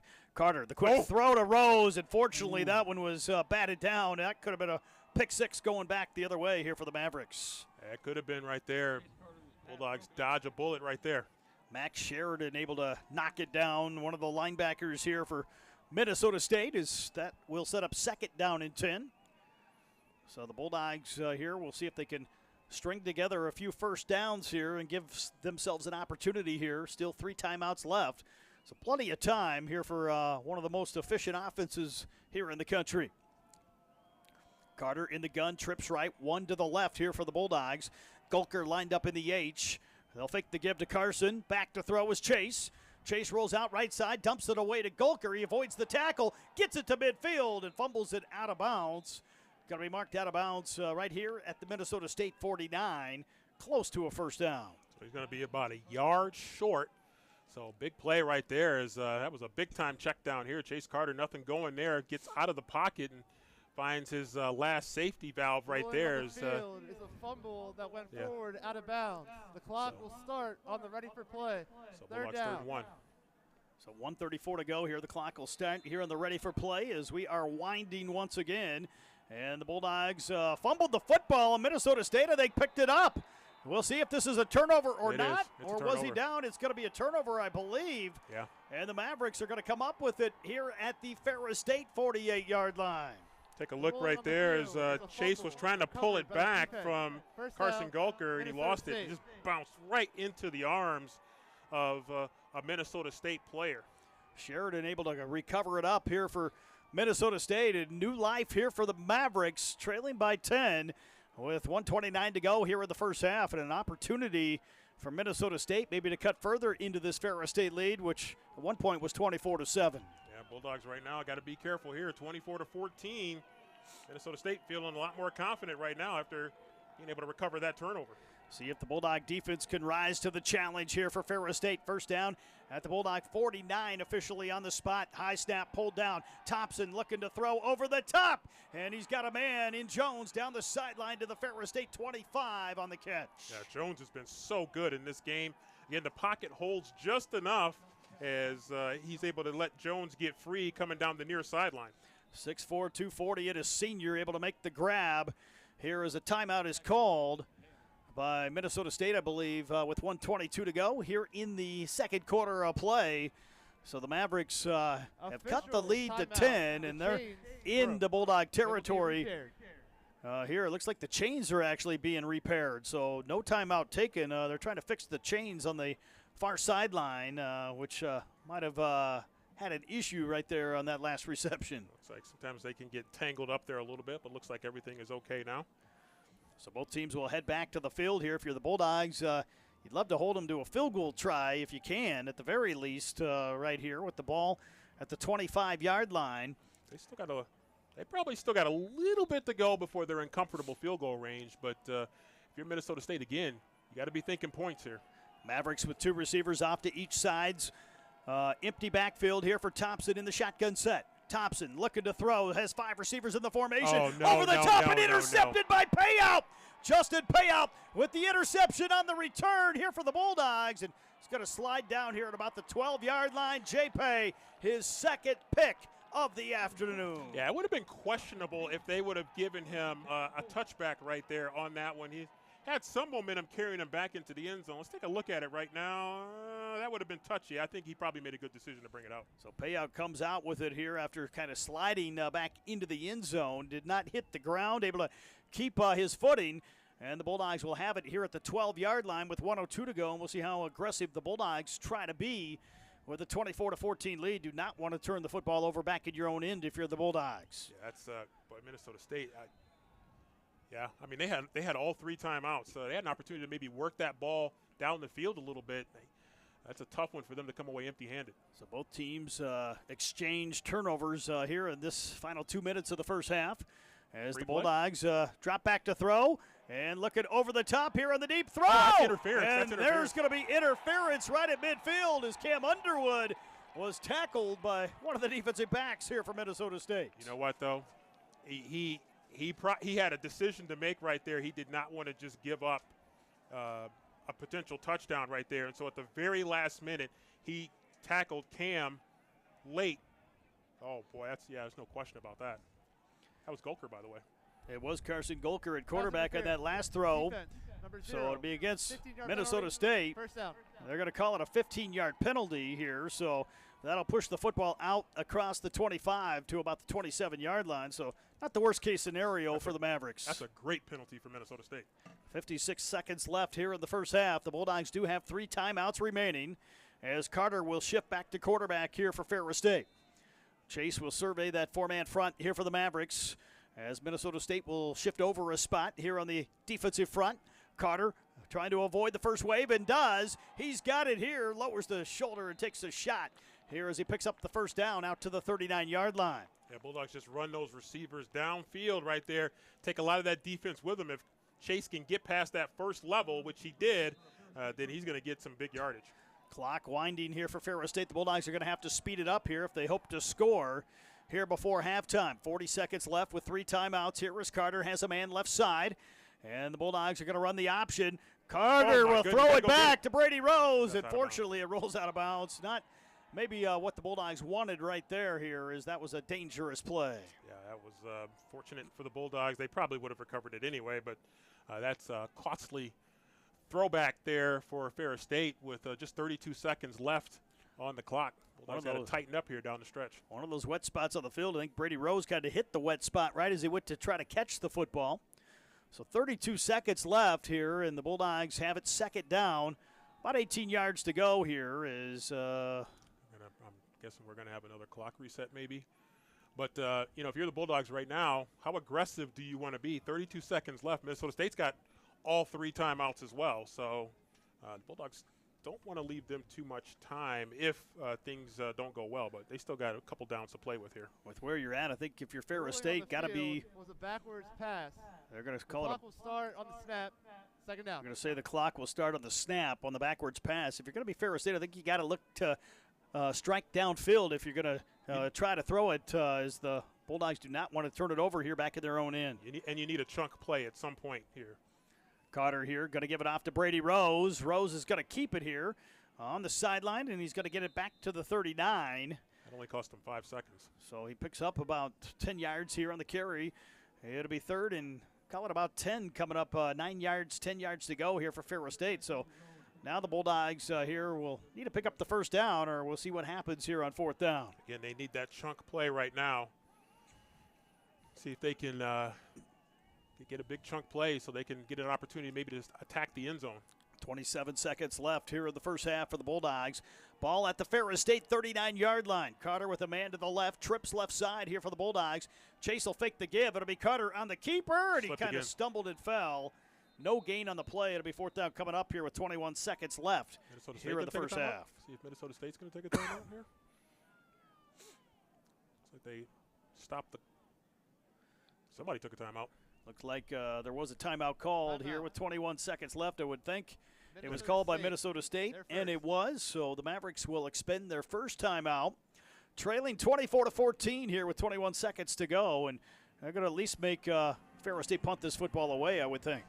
Yeah, I think that's certainly their goal, to at least give themselves some chance here. And you never know what can happen. You get a good return or something could happen. So they want to give themselves a chance, put Ferris in a position where they have to punt that football away. Coming up at halftime, we'll check the first half numbers. We'll talk with D2Football.com columnist Tony Nicolette.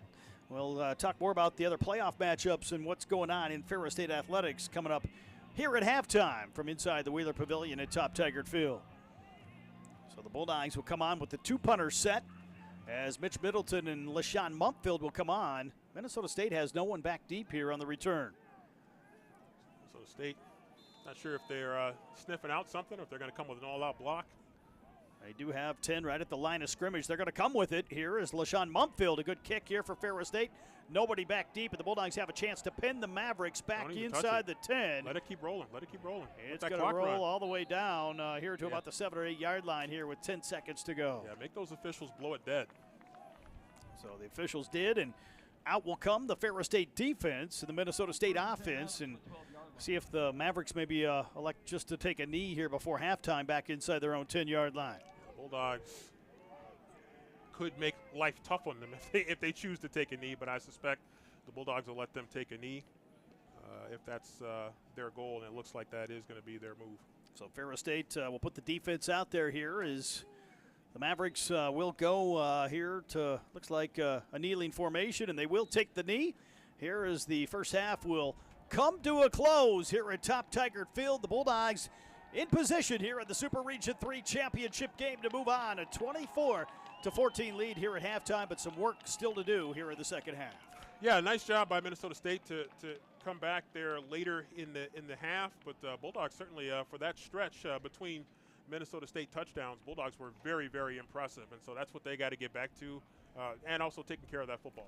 Ferris State a 10-point lead here at halftime. We'll take a 2-minute break.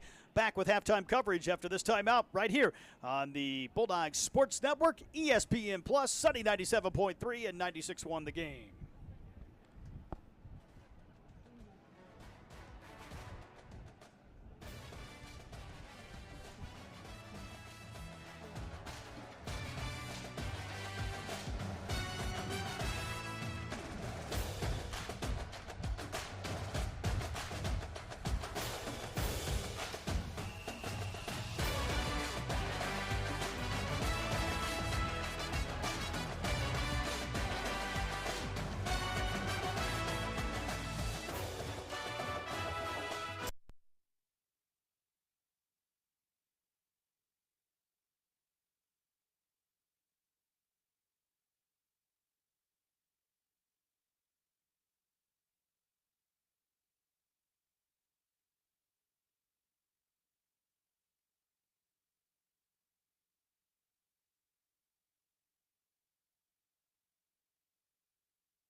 Welcome back, everyone, to Ferris State football coverage here at halftime. Rob Bentley and Sandy Golston with you, where the Bulldogs have a 24-14 lead here at the break, and joined now by Tony Nicolette from D2Football.com. And Tony, first of all, welcome. And how's it been outside? I know you were out there for a little bit. Is it warm out there or not?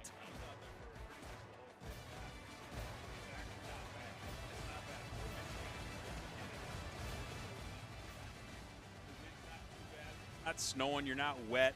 So I would assume that, you know, for as much as I know Coach Anise likes his Florida type temperatures, he's probably weathering this pretty well okay, because it's really not that bad out there. What have you seen from the Bulldogs here in this first half, and obviously from Minnesota State here in this first period? You know, it's funny, you know, for as many picks as we get wrong on D2Football.com, people look at us as the experts, and we're wrong all the time. This one is kind of going more along the lines of what I maybe thought it would, right? It's we knew that Minnesota State was going to come in and try and establish the line of scrimmage on offense and try to run the ball. They saw what Ashland did here last week, running for 300 yards, and Minnesota State plays that physical type brand of football where they want to run the ball first. So we saw in those early possessions that they were doing that relatively effectively. But we talked about this a little bit on some of our shows over the last week, that when you're playing Ferris, sometimes it's not the first punch, it's the counter punch that you got to really look out for. And you know, once it was 7-3, you saw Payout get the pick, turn it into points. Carter gets loose a couple of times. It's that counter punch that's got Ferris in the lead here at the halftime by 2 scores. I know we're down to 8 teams left. Some other games going on around the country, and Kutztown obviously a lead over Frostburg State. Albany State having an impressive start today and trying to hold on against Newberry in Super Region 2. Yeah, that Albany State game, Sandy and I were just talking about that, and of course I don't know how you got Sandy to give up his mic. That's work that I'll never figure out. Albany State, I think a lot of us on the panel kind of thought Newberry would be the favorite there. But, I mean, Albany State's won a lot of games this year, sometimes in tough circumstances. And when teams know how to win when things aren't going their way, especially at home, it's hard to overlook that. So that's not a result that if that were to stay the way that it is, that even though I think I picked Newberry in the picks, Albany State winning that game wouldn't surprise me in the least. I know you guys over the course of the year have been on every Sunday night. You had the GLIAC columnists going on as well here over the course of the year, but you get into playoffs. What's it been like here just being able to follow Division II football and bringing some of that to the fans? Yeah, it's fun, and the fact that, you know, for those of us who watch the show, I mean, they see that there's a certain camaraderie that we kind of all have, and so, you know, Matt Witwicky is the guy who usually co-hosts GLIAC Weekly with me, but he's the Northern Sun guy for us as well, and so to have the two of us that know these two conferences that are playing here on the field today so well, and now they're in the same region with the realignment that we had. It's been great to be able to keep kind of doing those weekly shows. There's part of me that's a little sad that we don't have anymore going forward, and yet I'm kind of glad to get a weeknight back too. So, and Whit does a ton of shows for us, so how he's got the time to do all that stuff, I'm sure he's going to be looking forward to maybe getting a little extra sleep and maybe taking the dog for a few more walks. Well, for those of us that love Division II football, you guys do a great job. Just what's that camaraderie like between all of you guys on there each and every week? That's so nice of you to say, Rob, and we appreciate it because, I mean, we just do it because it's fun. I mean, we all really love this level of football, whether it's because, you know, we grew up near one of those teams or have just moved into a market where we've had those teams, or maybe went to one of the colleges, or in the case of K-Ferg, you went to like half of them. So, so it's just kind of that camaraderie thing that we have where we all just have this shared love of this level of football, and to be able to be this up close, to get to know some of the folks who actually participate in it and give them some of the coverage that we feel like they probably don't get as much as they should from some of the larger media outlets. It's just, we have so much fun with it. It's just really great. And so the fact that that seems to translate to how people who receive our content see how much fun we're having, for them to notice that is really gratifying for us, and that's probably what keeps us going more than anything. I know you mentioned earlier the realignment and obviously some new conferences in some of these regions. Just what's that been like, seeing some of these different matchups that maybe we haven't had here in recent years? The different matchups are fun. I still think that there's work to be done in terms of making it not more equitable, but I think I want to see the teams that are better get rewarded for being better. And I think, you know, while the GAC and the MIAA moving to Super Region 4 kind of helps the GLIAC in a certain regard, and the GLVC of what, you know, the old Super Region 3 is, I still feel like you just kind of shuffled around the best conferences. You know, the GAC and the MIAA, now they're in with the Rocky Mountain and the Lone Star. Well, okay, your really tough region just went from 3 to 4, and you look at who came into the Super Region 3 now is the Northern Sun, which obviously is an excellent conference that, you know, had a team in the finals last year, or in the semifinals, excuse me, and then you get a bunch of the old GLIAC schools that know how to play each other. So it's like, you kind of shifted some things around, but in my mind, it didn't necessarily create any more balance nationally. So you still have two regions where they're elite. Those elite teams are the elite teams, and that's part of why you still see in our top 10 on a given week. Out of those two regions, you'll still see a vast majority of those top 10 teams are in those two super regions, and it's not really any different than it was before. I know you were here on the opening night when Ferris State took on Pittsburgh State here in the season opener. Just maybe talk about how Ferris State, how you've seen some changes here over the course of the year to get to this point where they are right now. Well, I think one of the things that we've seen is that being able to see Wyatt Bauer develop the way that he has and had the kind of season that he had. And then to see Chase Carter come on, when Bauer started maybe dealing with some injuries here or there and couldn't take as many snaps, that depth at quarterback for guys who really hadn't played last year is huge for this Ferris team. And I think the other thing, too, that, this Ferris team, to me, seems like it's had a few more issues with the injury bug maybe than some in the past, especially on the defensive side of the ball. And so to see some of those younger guys come in and get the meaningful snaps and have to develop and be ready to play a little bit sooner maybe than Coach Anise would have liked, I think we've seen that play out where, and there have been some times where I think Ferris has given up some points, and sometimes that can be good for a team, right, to have to overcome some adversity that maybe they're not used to having had to deal with over the last handful of seasons. And so I think it's actually benefited them, just like we've seen here. I mean, this is, 2-3 weeks in a row where, it's 2 weeks in a row. Northwood, you guys jumped on pretty well. But last week against Ashland and this week against Minnesota State, those teams took leads in the first quarter, and yet you've seen the defense adjust and make changes to be able to slow things down. And so I think what we're really going to see here is critical in the second half is, all right, what does Minnesota State do? When they come out of the locker room, are they able to get points? Because if they don't, and Ferris can stretch it out to a third score lead, then you're just seeing that same script, and that, again, speaks to that defense developing and realizing, okay, we may give up some points, but that doesn't mean we aren't going to win the game.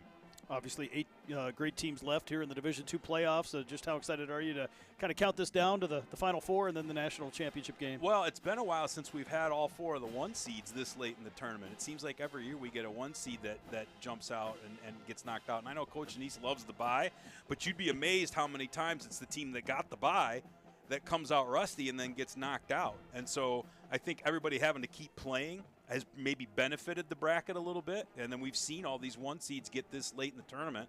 Now, whether we'll get all 4 1s for next weekend or not, I don't know, but I think that's actually been a good thing, is seeing some of these top teams actually find a way to get deeper in, because whatever 4 teams we have that are going to go next week are going to be really, really good. So the bracket's done a good job of getting some of the better teams to make it farther to the end, and so, yeah, I'm excited to see what we get next week. Well, we want to see what you're going to do in the second half. Going to be back on the field or stay up here in the booth? No, I'm heading back out.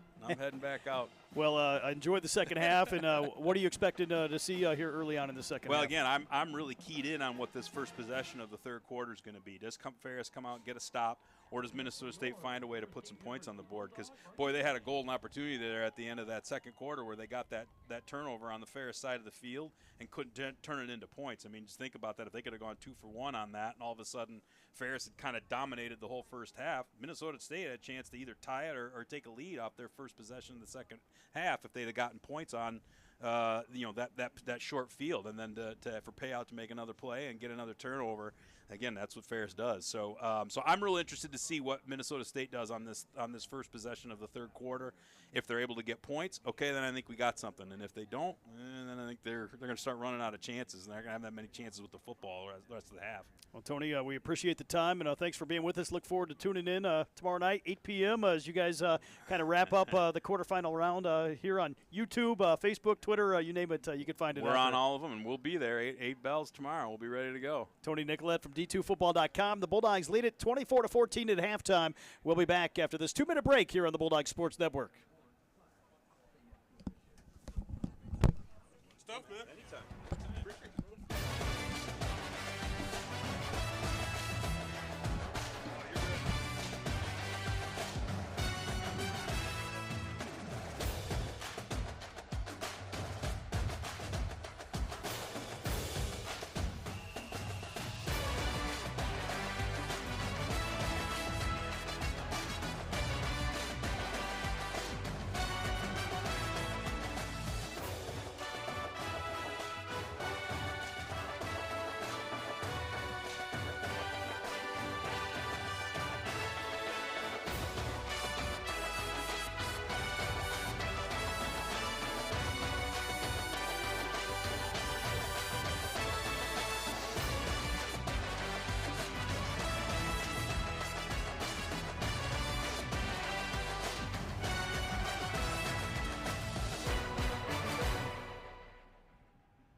Welcome back, everyone, to halftime coverage of Ferris State football here in the NCAA Division II National Quarterfinals and the Super Region 3 Championship game. Rob Bentley and Sandy Golston with you here from the broadcast booth at Top Tiger Field, where the Bulldogs at halftime lead Minnesota State by a score of 24-14. Just had Tony Nicolette from D2Football.com on with us here as the Bulldogs trying to move on to the national semifinals once again. An impressive first half at times for Ferris State, 227 yards to 181 for Minnesota State, but the Mavericks still very much in the ball game here as they'll get the football to start the second half. Yeah, I think getting that second touchdown really kind of gave them some new life, because the Bulldogs were kind of threatening to run away from it a little bit. They were up 24-7, and yet you got to give Minnesota State credit. They were able to get that second touchdown. I think they gave them some new life, and then they almost had a chance to get another one off of a turnover, but then they turned it right back over, and so that took away an opportunity for them to put some points on the board right there later in the first half. But they do get the ball back to start the second half, the third quarter. So we'll see what kind of game plan they come out with as they've had a chance to try some of the things that they want to do. And, of course, they want to be able to run the ball. They want to be able to control the line of scrimmage a lot like what Ferris State wants to do. Let's take a look at our first half statistics, courtesy of our Ferris State statistics crew, led by Stan the Statman Gustafson, who has been doing this for 30-plus years. Here for the Bulldogs, Chase Carter leading the way, 14 carries for 121 yards and 2 scores. He was 8 of 13 in the air for 65 yards and a touchdown. Tariq Brett caught 4 balls for 23 yards. Brady Rose 2 catches for 25 yards. Also had 6 carries for 28 yards. Here for Ferris State, Isaiah Byers with 7 stops to lead the Bulldog defense in that first half. Yeah, just some solid numbers all the way around. Of course, Chase was really good in terms of running the ball, had a couple of explosive plays in the running game that were certainly a part of that, getting 121 yards offensively on the ground. I think the Bulldogs would like to they can, I mean, the field looks even better here going into the third quarter. So I think maybe footing some of the receivers and ball carriers will maybe have a little bit more confidence making some of those cuts. So you never know. We could see something a little bit different in the second half as we move forward.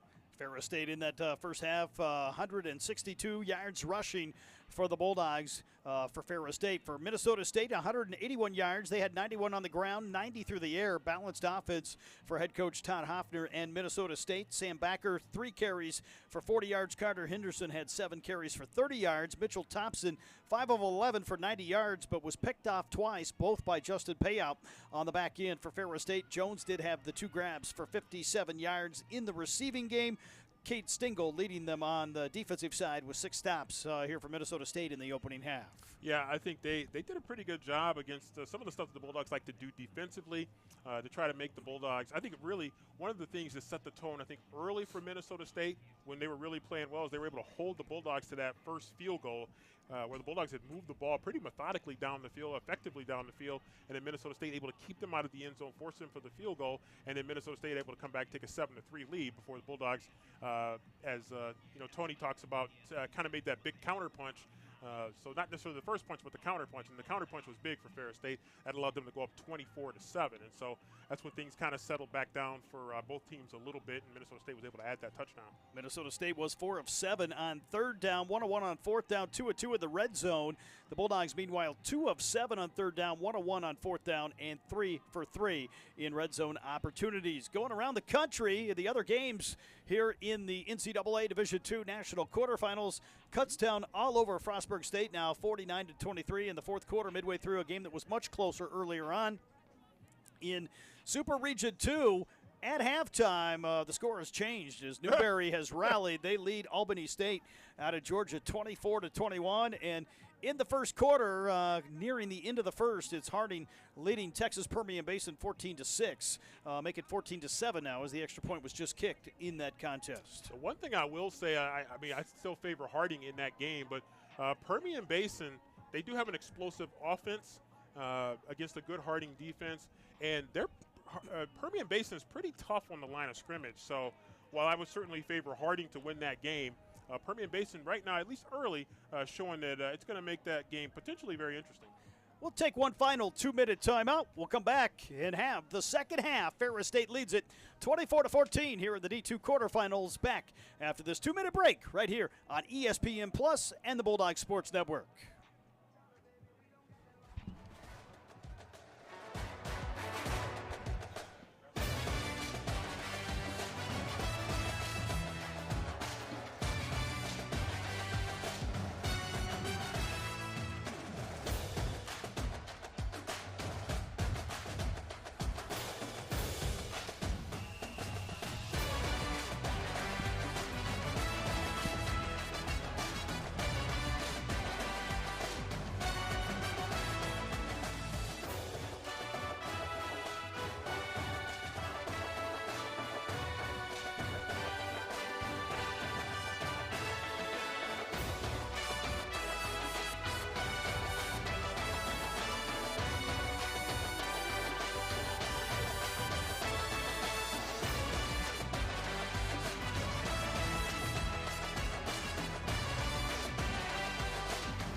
And welcome back, everyone, to Ferris State football coverage. Rob Bentley and Sandy Golston with you as we get ready for half number 2. The Ferris State Bulldogs leading the Mavericks of Minnesota State 24-14 as the Bulldogs take the field here and get ready for this second half of action.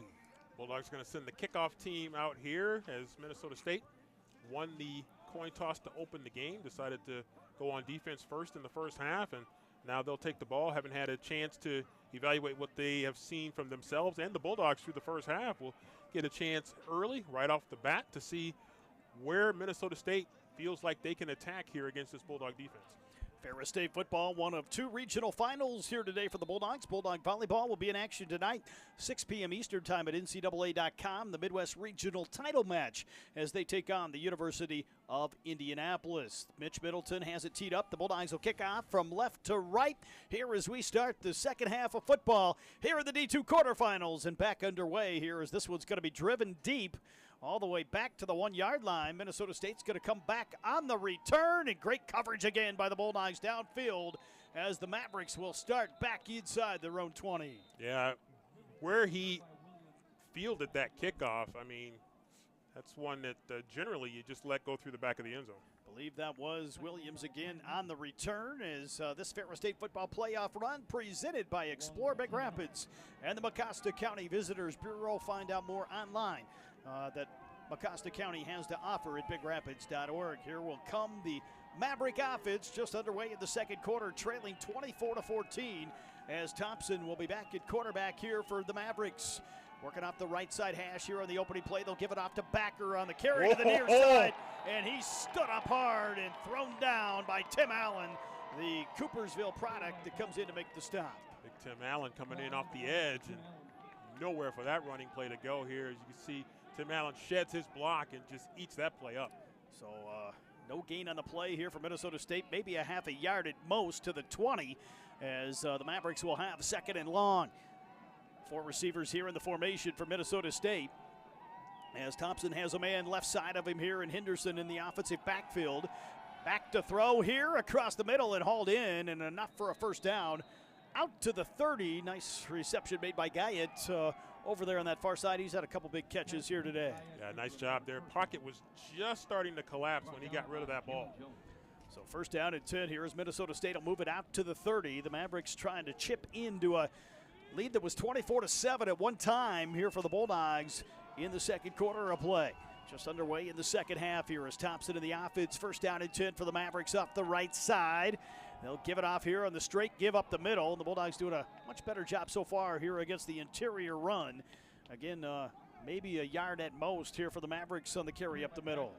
Yeah, good job by the Bulldogs getting in there. Nolan Ziegler, among others, in on that play, is holding to a minimal gain. And Bulldogs can continue to do that on first down. They're going to put themselves in a much better position. So Ferris State here will look back to the sideline as the Bulldog defense will get lined up here. 4-2 look here for the Bulldogs. Ziegler and Byers are the 2 linebackers on this first series of half number 2. Second and long here as Thompson stands in the gun with a man to the right in Backer. Quick throw to the outside to Guyett. Could not hold on this time. Would have been a short gain of 4 yards. Alston Ware on coverage here. It'll be third and long coming up here for Minnesota State. Yeah, it's been a tough catch anyway, but nice job there by Alston Ware just to make sure, give him a little shove there, just to make sure he can't catch it off the tip and make a play there. But again, would have been a short gain. 3rd and 9. That's not a short gain for a first down. They need a big play. Let's see if the Bulldogs can get the stop here on 3rd and long. Trying to get the 3 and out here on this first offensive series of the second half here for Minnesota State. Twins to the right side, 2 back to the left as they move a man in motion. As the Bulldogs will come with some heat. Ziegler got there to Thompson and forced the incompletion. Nolan Ziegler came through almost untouched and got right in his face and forced a desperation throw. Bulldogs bring the heat on 3rd down. Ziegler, the transfer from Notre Dame, comes with the energy for the Bulldogs and got right to Thompson, forced him to throw it early, and the Bulldog defense gets off the field. Yeah, Nolan came through clean right there, and boy, just Thompson just trying to get rid of the ball and hope that maybe one of his guys can make a play. Brady Rose standing back at his own 32 here for the Bulldogs as Minnesota State will have to punt the football away. 13:03 to go here in the third. As the Bulldogs here will back away on the return. High kick, it's a good one here, and Rose going to have to backpedal to the 25. Brady will field it, try to outrun the Mavericks, stayed on his feet, avoided the block, has some blockers ahead of him, gets it out across the 30, still on his feet and all the way out to the 38-yard line. Impressive return for Rose. Only picked up about 13 yards on the return, but a great return by Brady Rose. Yeah, he had to give up some ground initially to get this return there. You can see he caught it at the 25, went back to the 20, back to about the 17 before moving forward. So he did a lot of running for about 13 yards. He just could not bring him down here as the Bulldog offense will start at the 39 officially here on the spot. Off the right side hash is Chase Carter on at quarterback once more. He's got Rose next to him here on the right. Tariq Brett around in motion here for the Bulldogs as they fake the give. It'll be Chase on the keeper here and read well as the Mavericks give up a couple to the 41, but that was about it. Bulldogs trying to make them pinch inside here a little bit there as Chase kind of chopping the feet there a little bit, seeing if something can develop inside. Never really did. Minnesota State pretty good between the tackles.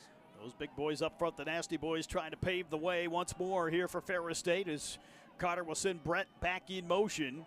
And the Bulldogs this time will fake the give to Brady Rose. Rollout throw to Brett on the short side throw, but incomplete, could not hold on. Yeah, that would have been probably a minimal gain right there had he been able to catch it.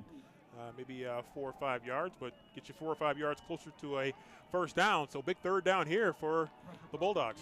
So Ferris State third and call it 8 yards to go at the 41. Need to get it out to the 49 to pick up this first down as the Bulldogs try to move the chains here early on in this second half of play. A 24-14 Ferris State lead here in the national quarterfinals. As Carter in the gun. Out of the tight set here for the Bulldogs. 4 receivers here in the formation. Gulker will motion out as well. Pressure coming. Carter the throw. And a diving effort made by Brady Rose.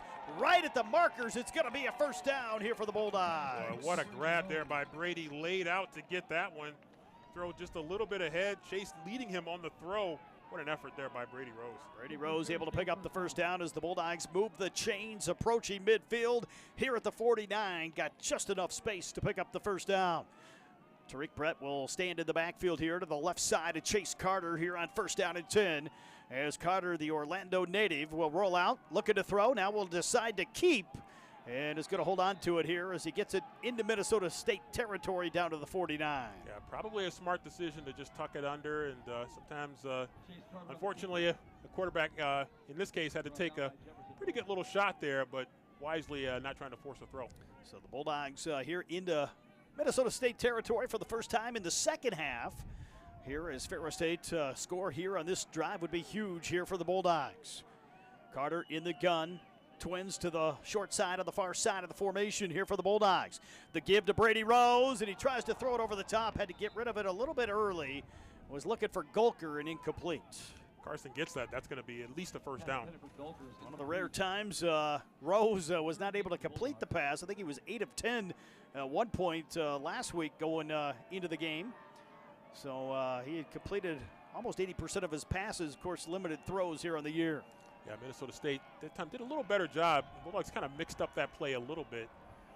So the Bulldogs here third and long, 3rd and 8 from the Minnesota State 49. As Chase Carter with Gulker to the right. Quick throw to Rose again. Low throw hauled in. Brady's got the first down again here for the Bulldogs. Yeah, spot throw there to Brady Rose. Blockers ahead, and all he had to do was just take that angle right there to get the first down, then out of bounds. To the Minnesota State 38. Rose has been the target on the last 2 third down throws here for the Bulldogs and been able to convert both times. Yeah, a little bit of a low throw there, but nice job there by Brady Rose. Great hands. Be able to pick that one up and get the first down. Ferris State now on the march again here at the 38. First down and 10 for the Bulldogs. 10:42 to go in the third. Gulker to the right side of Carter.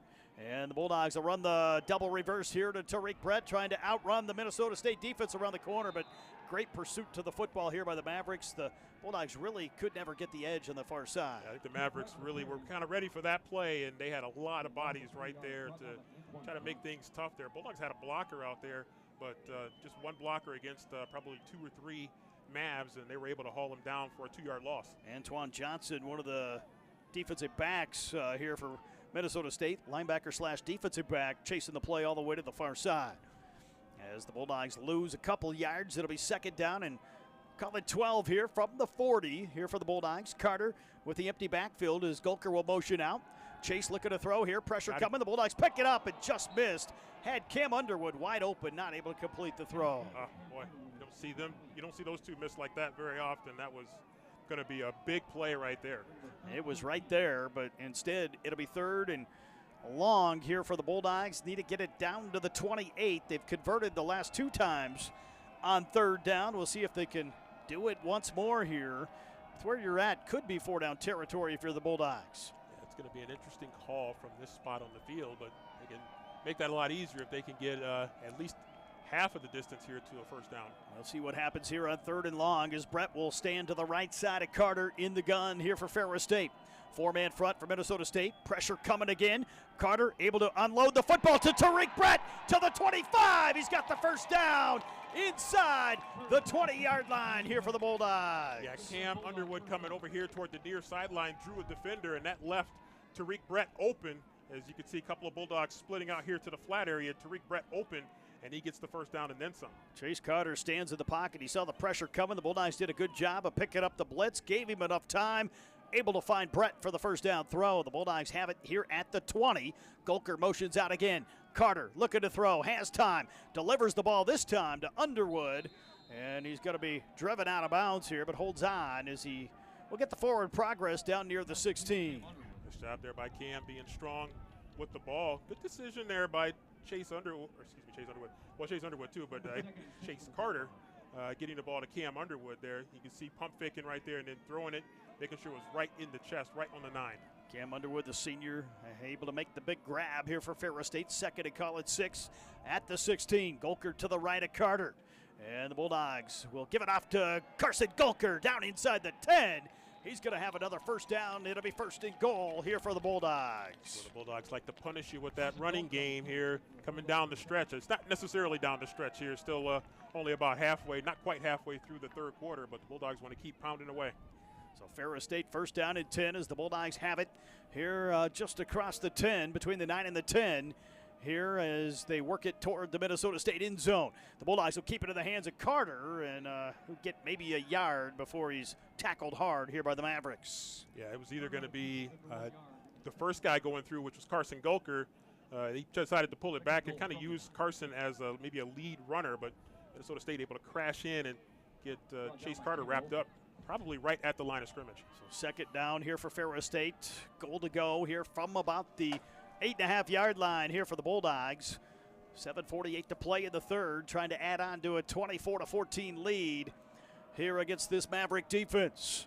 Carter with the empty backfield, stands in the pocket here for Ferris State. Brett around in motion as Chase looks to throw. Designed run here for Carter, avoided the 1st tackle but could not avoid the 2nd and the 3rd. As the Bulldogs were trying to set it up on the fake on the throw, and Carter tackled here. It'll be 3rd and goal. 3rd down here. Interesting 3rd down call here. Bulldogs do not want to come away empty-handed here, but you know their nature is to be aggressive there. Good job there by Minnesota State to get a couple of guys in there and then a little help from the cavalry to wrap up Chase. So 3rd down here, 8 yards to go for the Bulldogs. Ball here right at the 8 for Ferris State. 3rd and goal here for the Bulldogs as Carter will line up. He's got 2 back to the near side, 2 to the far side of the formation as the Bulldogs will get set. Carter will survey the defensive front here for Minnesota State. Looking to throw maybe to the corner, across the goal line. It's intercepted, and a chance maybe to take this one back here for the Mavericks. It's going to be a pick 6. Minnesota State has flipped it here against the Bulldogs. Interception return for a score by Amon Williams as he picked off the pass and took it on the pick 6 back to the house. Yeah, the Bulldogs play it aggressive, and unfortunately it backfires here as Chase kind of locks in here. Oh, he was trying to hit Carson Golker, but there was some contact as Carson Golker got knocked over, and that led to a pretty easy pick there, and right there a sprint out for a touchdown. Williams was not going to be denied. Carter was maybe the one guy that had a chance at him and was blocked off on the play, could not get to him, and all of a sudden the Mavericks have cut it to 4, a chance to make it a 3-point ball game. We've got a new ball game here in the 2nd half. Brand new ball game right there. That totally flipped the script right there on the Bulldogs, and right now we got a 3-point game. We could have had a 31-14 ball game, but instead it's 24-21. Minnesota State right back in it here against the #1 team in the country with 6:33 to play here in this third period. Yeah, what a turn of events there for Minnesota State. Big interception there, and they take it all the way back. And you get an interception in a bad spot like that deep in your own territory or in their territory. And, boy, I tell you what, there's just not a lot of people back there to make a stop. So we'll see what the Bulldogs can do. Here to answer is they need to respond right now. Taking a look at the other scores in the country, almost to a finish. Kutztown leading Frostburg State 51-29. It's Newberry over Albany State 24-21. I believe that is at halftime. And Harding a 21-14 lead over Texas Permian Basin at the start of the second quarter. Things are tightening up, not only here, but in a few other places here around the country. Bulldog women's basketball has fell to Wayne State. The Warriors get a big win at home, 84-71 over the number 18 Bulldogs. The Ferris State men will take on the Warriors coming up in Game 2 in Detroit. Don't forget Bulldog hockey tonight right here on Sunny 97.3 and the Bulldog Sports Network against Minnesota State. Puck drop set for 7:07 p.m. Eastern time out of Mankato. Brody Kaiser will have all the pregame coverage starting at 6:30. As the Mavericks will squib this one up the middle. It'll be picked up here by Ferris State. Brady Rose on the return again here for the Bulldogs. Gets to the outside and tripped up out across the 30 to about the 33. And back will come the Ferris State offense here as the Bulldogs will try to respond after that pick six by Minnesota State. Yeah, Bulldogs right now got to shake it off. As tough as that was to absorb, this offense has got to get right back to work. So the Bulldog offense will come out. Chase Carter will stay on at quarterback as he comes out here for Ferris State. The ball at the 33 as Minnesota State tries to get the fans fired up across the field. The Mavericks have already pulled off back-to-back road wins here in the D2 playoffs, trying to do it once again here this afternoon against the #1 team here in Super Region 3. Four-man front here for the Mavericks. Brady Rose in the backfield. Chase Carter on the reverse here around to Tariq Brett. And Brett had nowhere to go. Going to be thrown down here, thrown forward here at about the 31-yard line. So a loss of 2 here for the Bulldogs. Yeah, the defense of Minnesota State had really good penetration, and they just kind of clogged a lot of things up here. As you can see, do a good job of getting off there. Carson Goker not quite able to get that block, and Tim Bob trying to get a piece of him, but nice pursuit there by Minnesota State. A lot of guys swarming to the ball. Mavericks have done a pretty solid job up front on that defensive line against this Ferris State offense, as they will line up with 4 down linemen once again here against the Bulldogs. Carter with Golker to the right side of him will send Tariq Brett in motion here a little bit tighter as the Bulldogs will fake the give. It'll be Chase right up the middle behind that offensive line. Gets it to the 34.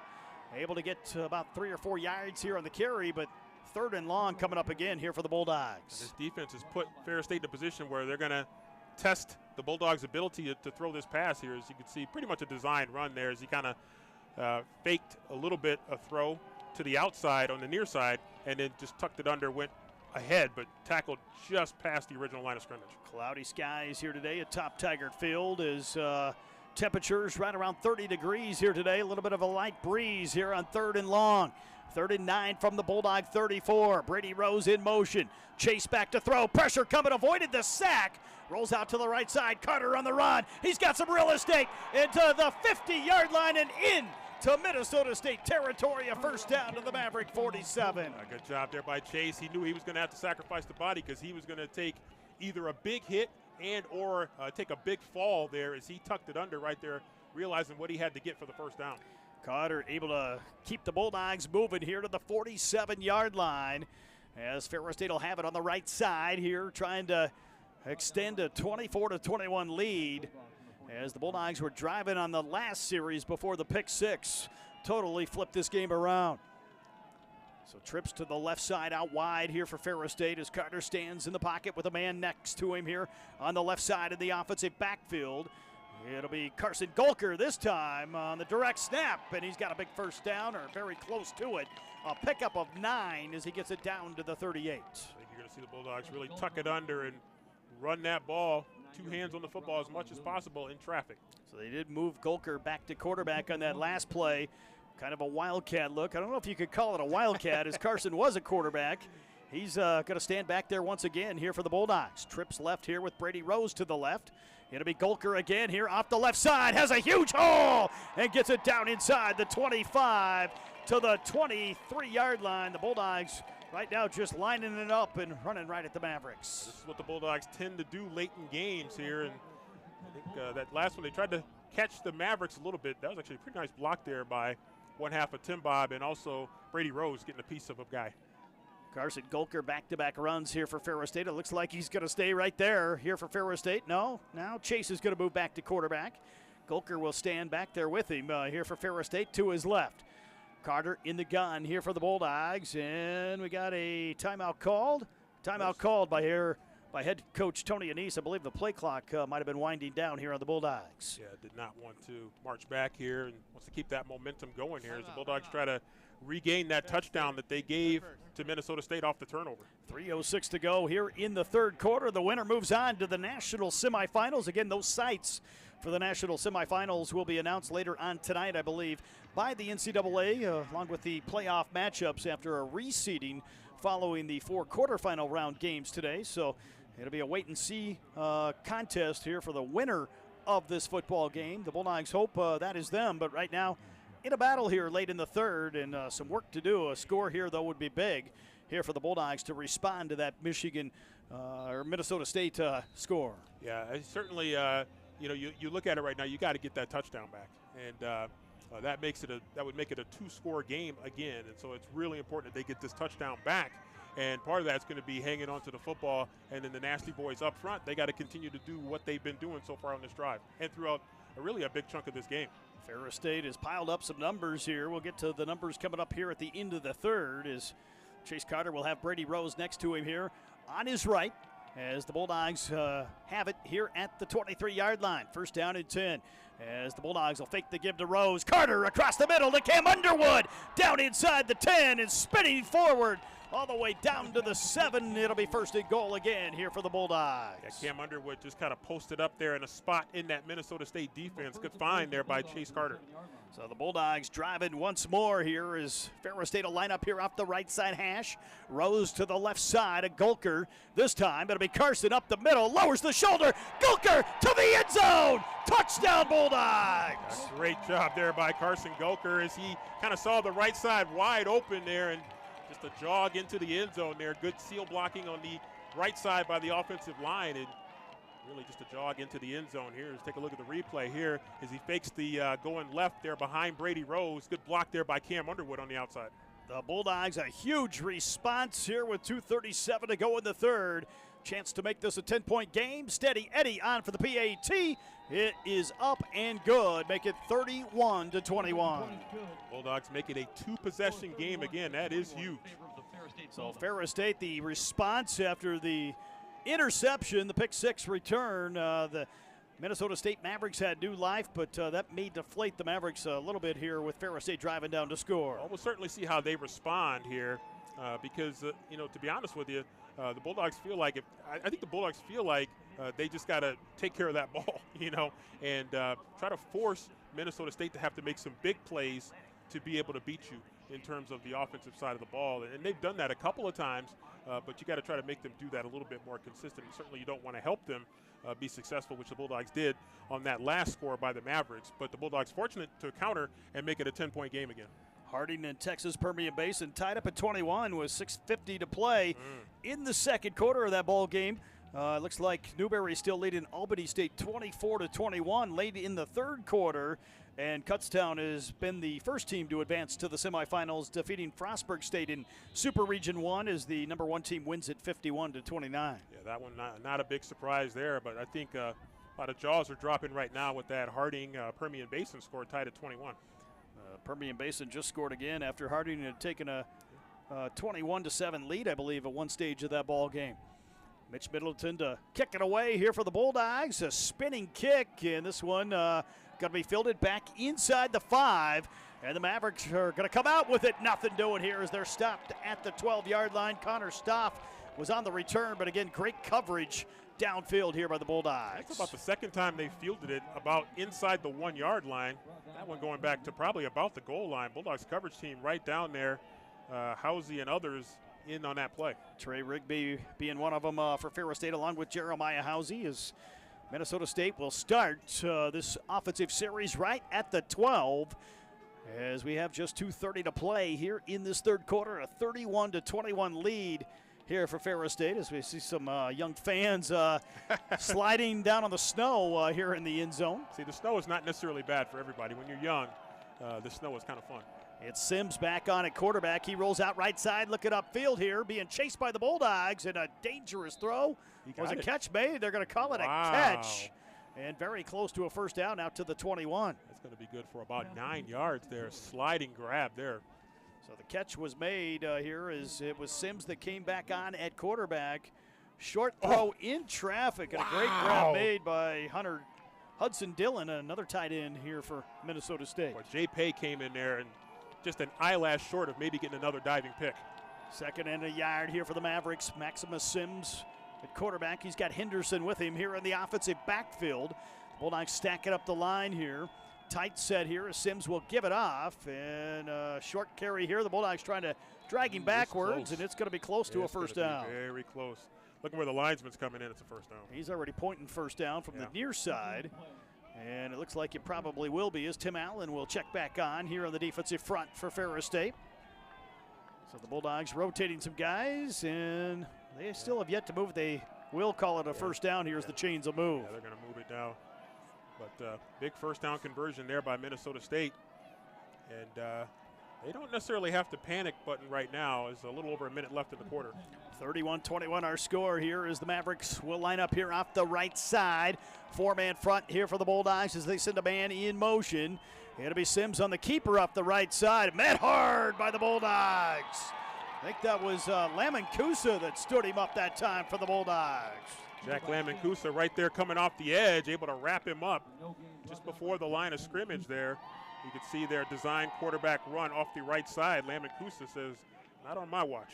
The Rockford product holds him for no gain. Might have lost half a yard. It'll be 2nd and 10 here with 39 seconds to play.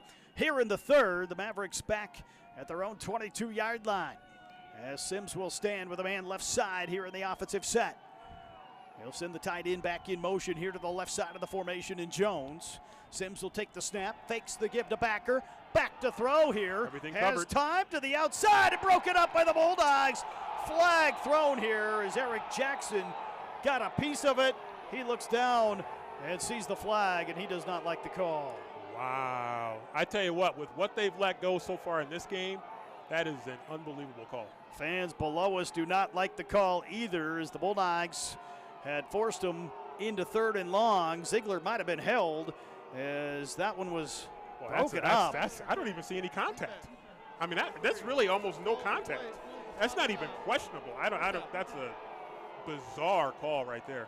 Guy at the intended target kind of slipped and fell, and they called Jackson with the penalty. So 17 seconds left here in the third. That gives the Mavericks a little new life. Yeah, coach all over this linesman right here. We take a look at another replay and see if we can lock in on this receiver. His right hand is not even on him. As the left hand's, I don't even know where they get that from. Trips right side here. Sims will give it off to Backer, and he's kind of met here as the Bulldogs will hold him to about a 2 or 3 yard gain, and looks like that may do it here for our third quarter of action. Ferris State heads to the fourth quarter with a trip to the national semifinals on the line. A 31-21 Bulldog lead right here at Top Tiger Field. We'll be back with the fourth quarter of football in 60 seconds here on ESPN Plus and the Bulldog Sports Network. This is the end, third quarter.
welcome back, everyone, to Bulldog football coverage. Rob Bentley and Sandy Golston with you. Big throw for Minnesota State here on second down and long, and incomplete as they tried to hook up near midfield. They tried to test Jackson again, but that time ball a little bit high. Jackson again, pretty good coverage. So this will set up third and call it about 7 yards to go here from the 34-yard line. The Bulldogs with 347 yards. A total offense through three quarters, 206 here for the Mavericks. Bulldogs have done a pretty good job overall in terms of the numbers defensively, but they got to find a way to get a stop here on third. So big play here for Minnesota State on third and long from the 34. Sims in the gun, empty backfield here as the Bulldogs show and blitz. Will come with 5 or 6 from the line. Sims across the middle and deflected down. Incomplete. Davier Jones on coverage here for the Bulldogs. You know what? It was kind of deflected, but he actually kind of threw it and hit Davier Jones right in the back. So this is how good Jones' coverage was. That ball hits him right in the back. And great job there being in front of the receiver, cutting off the angle. Minnesota State forced in the punt formation right now. Still a lot of time left for Minnesota State, but that was a possession they did not want to come up empty-handed, especially giving it back to the Bulldogs. Ferris State a 31-21 lead here. Big defensive stand by the Bulldogs here as the Mavericks will come on to kick it away. Brady Rose standing deep here. The kick a little bit shorter. He'll field it here at the 28-yard line. Rose up the middle on the return. Gets it out across the 40 to the 43. Good field position once again here for the Bulldogs. Yeah, that's a really returnable punt there for Minnesota State. Just basically a punt right down the middle of the field, and you give Brady Rose an opportunity to make a play. You've been avoiding Tariq Brett, but Brady Rose still very dangerous too. Over 1,500 fans on hand here today at Top Tiger Field. The attendance here, despite the very chilly weather conditions, is the Ferris State Pep Band and the Marching Band also here in attendance this afternoon. Bulldogs will start here at the 43. Carter in the gun with Rose in motion. It'll be Brady on the sweep here for Ferris State. Has a couple blockers, turns upfield, gets it into Maverick territory and down to the Minnesota State 45. That'll be good enough for a Bulldog first down, and this is what the Bulldogs want to do. Probably going to see limited passes here down the stretch here. Just a sweep there. Lead block there by Carson Gulker. Good job by Tay Boyd also getting in there and at least getting in the way, if not making a block. Ferris State trying to seal this victory here in the national quarterfinals and move back to the Division II Final Four once again. First down and 10 here from the 45. 14:07 to go in the ball game. 31-21 lead here for the number one team in the country as Brady Rose will get it on the sweep to the near side. Out of bounds down inside the 40. Able to pick up 5 yards again here for the Bulldogs. And again, another job, good job there by Carson Gulker getting out in front. And again, you got 6'3", 6'4", 240 pounds, and able to get just a little piece of a defender right there for Minnesota State to help them get that ball upfield. So that puts the Bulldogs now at second down and about 5. So Bulldogs very productive on first down, and that's a good prescription for success if they can continue to hang on to the football. Second and call it 5 here for Ferris State from the 40 is the Bulldogs will keep it in the hands of Carson Gulker off right tackle, leaning forward and very close to a first down here again for the Bulldogs at the 36. Yeah, got a little shot on him that to stop him about half a yard short of a first down. Harding has moved back in front of Texas Permian Basin 28-21 just before halftime in that ball game.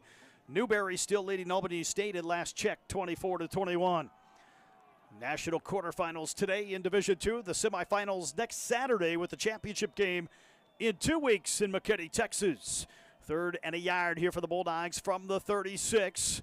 Carter with the empty backfield trying to draw the Mavericks off sides, and the Bulldogs moved on the left side. Dane Arnett pointing at the Mavericks. Were they in the neutral zone or not? No, Bulldogs are moving back. And it looks like Ferris State will cost the Bulldogs 5 yards here on the false start against the Bulldogs. He did try to sell it, but Minnesota State did not get into the neutral zone, so you take a look at the replay there, can't really see it, but Minnesota State did move a little bit, but stayed out of the neutral zone. So this sets up third and call it 6. The Bulldogs at the 40 or the 41, kind of right between the two here, and again could be 4-down territory pending what happens here. Yeah, that hurts because you are looking at a 1 yard situation for a first down, and that's almost money in the bank for this Ferris State offense. Chase Carter with Tariq Brett to the left side. Minnesota State with 7 in the box here against the Bulldogs. The Bulldogs will send Cam Underwood in motion. Carter looking to throw, though, across the middle to Brady Rose. Wide open to the 10, 5, touchdown Bulldogs. Yeah, they caught Minnesota State. They loaded up the box right there, brought a couple linebackers up into the box trying to stop the run. Even though it was third and it was 6 to get a first down, Bulldogs go over the top and hit Brady Rose in back of that Mavericks defense. Good chase down attempt there by Minnesota State, but not going to get Brady Rose. Touchdown for the Bulldogs. Brady Rose, the senior from Muskegon, back into the end zone for Ferris State. He's had a huge ball game for the Bulldogs, and they lead it 37-21 with 12:25 to go in the ball game. Jewett's extra point is up, and it is good. Minnesota State had a guy that kind of broke through the middle of there, almost got a hand up there to try to block the PAT, but to no avail. Bulldogs convert 38-21. Ferris State with a huge answer right there. As wait for the live stats to load up. And the Bulldogs, 4 plays, 57 yards, 2 minutes, 18 seconds. Chase Carter to Brady Rose from 41 yards out. Gotta love the response by this Ferris State team. Minnesota State with that pick 6. The game could have totally flipped. All of a sudden it was 24-21, and they had a chance maybe at a 3-and-out, but the Bulldogs have responded with back-to-back scores. Yeah, I mean, it was a 3-point game. I mean, think about that. 3-point game. It's anybody's ball game at that point, but you mentioned that the Bulldogs since then have returned with 14 straight points. Ferris State to kick it away here as the Bulldogs within reach. Another trip to the national semifinals under head coach Tony Annese, trying to stretch their winning streak to 28 consecutive games going back to last year, and also trying to win their 28th home game in a row going back to 2022. The Bulldogs trying to punch that next ticket. Kutztown's already got their ticket. Bulldogs trying to get theirs. Mitch Middleton will kick it away here. Short spinning kick going to be fielded here inside the 10 as the Mavericks come back on the middle return, and they'll be stopped right at the 25 as Ziegler right down there again for Ferris State on special teams, along with some others here for the Bulldogs. Ziegler's got quite an engine right there as he comes down there, makes a play. Lico Johnson, among others down there, also trying to get in on that. Bulldogs special teams, coverage teams have been pretty good here most of this game. Bulldogs will come out. Ralph Carter, Sio Saipaia, Caleb Davis, and Tim Allen on that defensive front here for the Bulldogs with 12:20 to go. As Minnesota State will line up 2 receivers to the left side. And now if you're the Mavericks trailing 38-21 with 12:20 to go in the ball game, might have to change your strategy just a little bit and look to throw a little bit more. Exactly, and that takes them a little bit away from their strength, their balance. They will fake the give. Sims on the spot throw to Guyett here on the outside. He's got it here out of bounds at the 31-yard line here on a pickup of 5. The Bulldogs content maybe to give him the 5 yards right there. Did not want to give a deeper throw. Yeah, he took the words right out of my mouth. Bulldogs giving him the underneath right there. You can see EJ playing off a little bit there and then just shoves him out of bounds. And that's going to keep that clock rolling. They'll move Guyett to the far side here where Alston Ware will be matched up against him. 2 receivers both sides here for Minnesota State. Henderson here in the offensive backfield to the left side of Sims. He'll get it on the give to the left. Nothing doing. Sio right there. Sio Saipaia with a tackle for loss here for the Bulldogs. Big Sio Saipaia representing the family right there. His brother going to be playing for the MAC championship for Western Michigan. Of course, a former Bulldog national champion in his own right, was a starter on last year's national championship team. Sio holding up the family tradition right here at Ferris State. Oh, yeah, big football family tradition. Dad, former NFL player.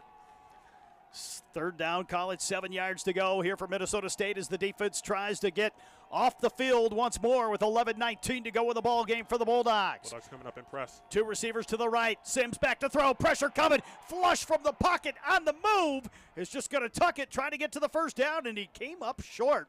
Yeah. I believe he ran out of bounds, did not get the first down. And you know why? Jalen Jones came from one side of the field to the other, and he took that angle away, and he's going to force them into a 4th down play. So it'll be 4th and 3 or 4 here for the Mavericks. And it's hard to see the replay, but Jalen Jones is just sprinting across the field and runs him out short. Coach Annese trying to get this crowd fired up. 4th down coming up, and the Mavericks will leave the offense out there here on 4th and 3. Ball at the Minnesota State 33. Trailing 38-21 with 10:45 to go in the ball game. This is a must score. This is a must conversion here for Minnesota State. Power look to the near side. Sims drops it back, rolls out right side, looking downfield. Nothing there. Incomplete, and the defense is held again for the Bulldogs. Yeah, I'm a little surprised that he didn't try to throw underneath I think he had a better shot underneath to maybe get the first down. Not necessarily a sure first down, but he threw it, overthrew everybody, even the Ferris State DBs, and that one falls incomplete. And obviously the Bulldogs with a short porch right here, a chance to begin to salt this one away if they can get a touchdown here. Ferris State leads it 38-29 right here on Sunny 97.3 ESPN Plus. Of course, on 96.1 The Game in Grand Rapids and on Metro Flint News Talk Radio. Bulldogs in the gun with Chase Carter at quarterback, Carson Golker to his left. Tariq Brett will come in motion here as Brett will get it on the sweep to the outside. Tried to turn upfield, just quite never really could. Might have got a couple, but that was about it. He hung on to the football. That's the most important thing, and the clock keeps running. So the Bulldogs trying to stretch it to the outside on that first play. So it'll be 2nd and 9 here. And sometimes Coach Anise likes to set something up with one play to the outside. Maybe you come back and hit him in the middle. You come back and hit him in the middle, or you come back with a reverse of some kind. Lots of different things that you can do if you give that defense something to think about. So you're thinking at times multiple plays ahead. Here's the signals coming in for Carson Golker at quarterback. So Golker stands at quarterback with Rose to his left. Chase Carter in the slot to the right. It'll be Golker on the power look. Pitch here to Brady Rose. And Rose kind of knocked out of bounds here as he gets it down inside the 30. A short gain of 2. It'll be 3rd and 6 coming up here for the Bulldogs. Fortunately, that hit from Minnesota State kept him in bounds. So that's fortunate for Ferris State. That's going to run the clock here. Bulldogs can't quite run it down to 9 minutes, but they can come pretty close. We'll have the Preferred Office Machines post-game show here on your radio dial once this game is all said and done. Of course, on 96.1 The Game, Grand Rapids Griffins hockey coming up as well, closer to the top of the hour. As Chase Carter will stand with Tariq Brett to his left. Man in motion is Brady Rose. As the Bulldogs will fake the give. Carter on the throw to Golker on the sideline. What a grab. And he's got the first down for the Bulldogs down inside the 20. What a grab there by Carson Golker. I mean, you look at this play right there. He fakes the give right there. Look at that grab right there, knowing you're going to take the hit, the little spin move to the outside there. Man, big-time athlete. Ferris State on the move once again here in the red zone at the 19-yard line, trying to seal a win here in the national quarterfinals. 38-21 Bulldogs as Golker stands next to Chase Carter here in the offensive backfield. Carter at quarterback here as the play clock down to 8 seconds here. The Bulldogs looking back to the sideline. They're going to have to take a timeout. They're going to have to speed it up or take the timeout. No. Carter will send a man in motion. They just get the snap away. And it'll be Carson Golker on the handoff up the middle here, and he'll get it to the 15. So not bad picking up 5 here with the Bulldogs in danger of not even getting the snap away. I mean, that was about as close as you can get to not getting a delay of game here. Is Minnesota State going to bring in almost all new personnel? Bulldogs trying to get an extra play to the end zone. And incomplete. They were looking for Underwood or Boyd over there. I think it was Tay Boyd. Yeah, they were trying to get a back shoulder throw, but I think the pass was maybe a little bit too inside. And I think they would have probably liked to have that pass outside here. As Coach Stephen East, a couple booths next to us here. Yeah, he had a shot at it. I think they were a little more upset that maybe the Bulldogs should have got a penalty out of it against Minnesota State for too many guys on the field. Now that too. I mean, because they were running guys off the field. And I think that's what the Bulldogs were thinking. Are they going to try to challenge that? Can they challenge that? I believe a timeout maybe was called, maybe by the Bulldogs here, as the officials will walk over to Coach Anise. I think he's asking if he can challenge that. I think his Coach Anise, one of the Coach Anises up in the booth, was really upset about that. Bulldogs have it at the 15-yard line. The ruling on the field is that there's not 12 players on defense. Yeah. Ferris State is challenging that. So we are challenging. That play is under further review. It's going to be a review here for the first time with 8:03 to go in the ball game. I think the Bulldogs are trying to challenge that they might have had too many guys on the field. Yeah, I don't know if can't see if Coach Caserta is over there, but Coach Caserta is usually pretty good. He might be down. Coach Caserta might be down on the field right now, but Coach Caserta is usually pretty good with the iPad of checking it and really looking at it. I mean, to our eyes, it looked like they were late getting out. They did not fully get off the field when we snapped it, but yeah, it's hard to tell right there. The replay, it was like right at the beginning of that replay, so they maybe couldn't quite see it, but they had a couple. I thought a player, at least one player, was still on the field at the snap there. It's very. Let's see. Got to take it back a little bit more. I think it looks like maybe as we're looking at the replay, there's one guy trying to get off the field. It depends on when play it from right there. When the ball was snapped here for the Bulldogs, as one of their linebackers was no trying question. to get off the field. No question. Still on the field. Not even close. He's about 2 yards from getting off the field. Now, see, look. Now, the official that's coming in from this sideline, he can't tell. So I don't know how they can definitively not say that. No question. He's still on the field. We'll see what the outcome is going to be. Ferris State nonetheless leads it 38-21 here in the national quarterfinals. 8:03 remaining. A trip back to the semis here on the line for the Bulldogs. The semifinals to be held next Saturday at 2 campus sites. Will depend on the reseeding from the NCAA committee, and you never know what could happen. You got Kutztown already unbeaten, potentially Harding an unbeaten team. They're in front by 10, nearing halftime over Texas Permian Basin. Newberry, a 30-21 lead over Albany State, which technically is an unbeaten team in Division II football. Then you've got the Bulldogs, who are unbeaten if they can hold on here. Yeah, we mentioned you were talking to Tony. I picked up a little bit of that. The 1 seed's hanging on. Not sure why this replay is taking so long. Depends on what the angle they have, but the angles that they have, this should be pretty easy. They did not have the same angle we just saw. They do have the angles that ran from the field, one from each end zone and one from up here in the press box, as they're over in the replay tent located here under the play clock to the north end of Top Taggart Field. So taking a look at it, our good friend Josh Seidema on the game operations crew down there got it all set for him, so it looks like they've got a good look at it here, at least whatever look they're going to get. Yeah, I'm a little surprised that this is taking this long. But again, to me, it seemed pretty clear to most of us that they had a guy that was at least 2 yards from being off the field at the snap.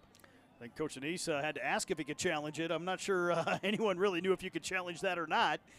Coach Anise probably knows the rules as well as anyone does. Oh, he does. Very detail-oriented right there. Is some other things too. They might need to figure out what the clock is. They might need to figure out where the ball is going to be spotted. So there could be some other pieces to this puzzle beyond just whether they had a 12th man on the field here. So that's among the things that they're sorting through right now here, as both teams in their respective huddles. The Bulldog offense right here huddled up with the offensive coaches here trying to figure out what they want to do. Minnesota State's defense breaking huddle and started to walk back out on the field, but then they are going to retreat. So the white hat comes out of the replay booth, and he's going to make his way onto the field. And so we shall see. That was a long time in the booth here, and we'll see what our referee is going to give us here as far as a verdict. After further review, number 46 of the defense was not off the field prior to the snap.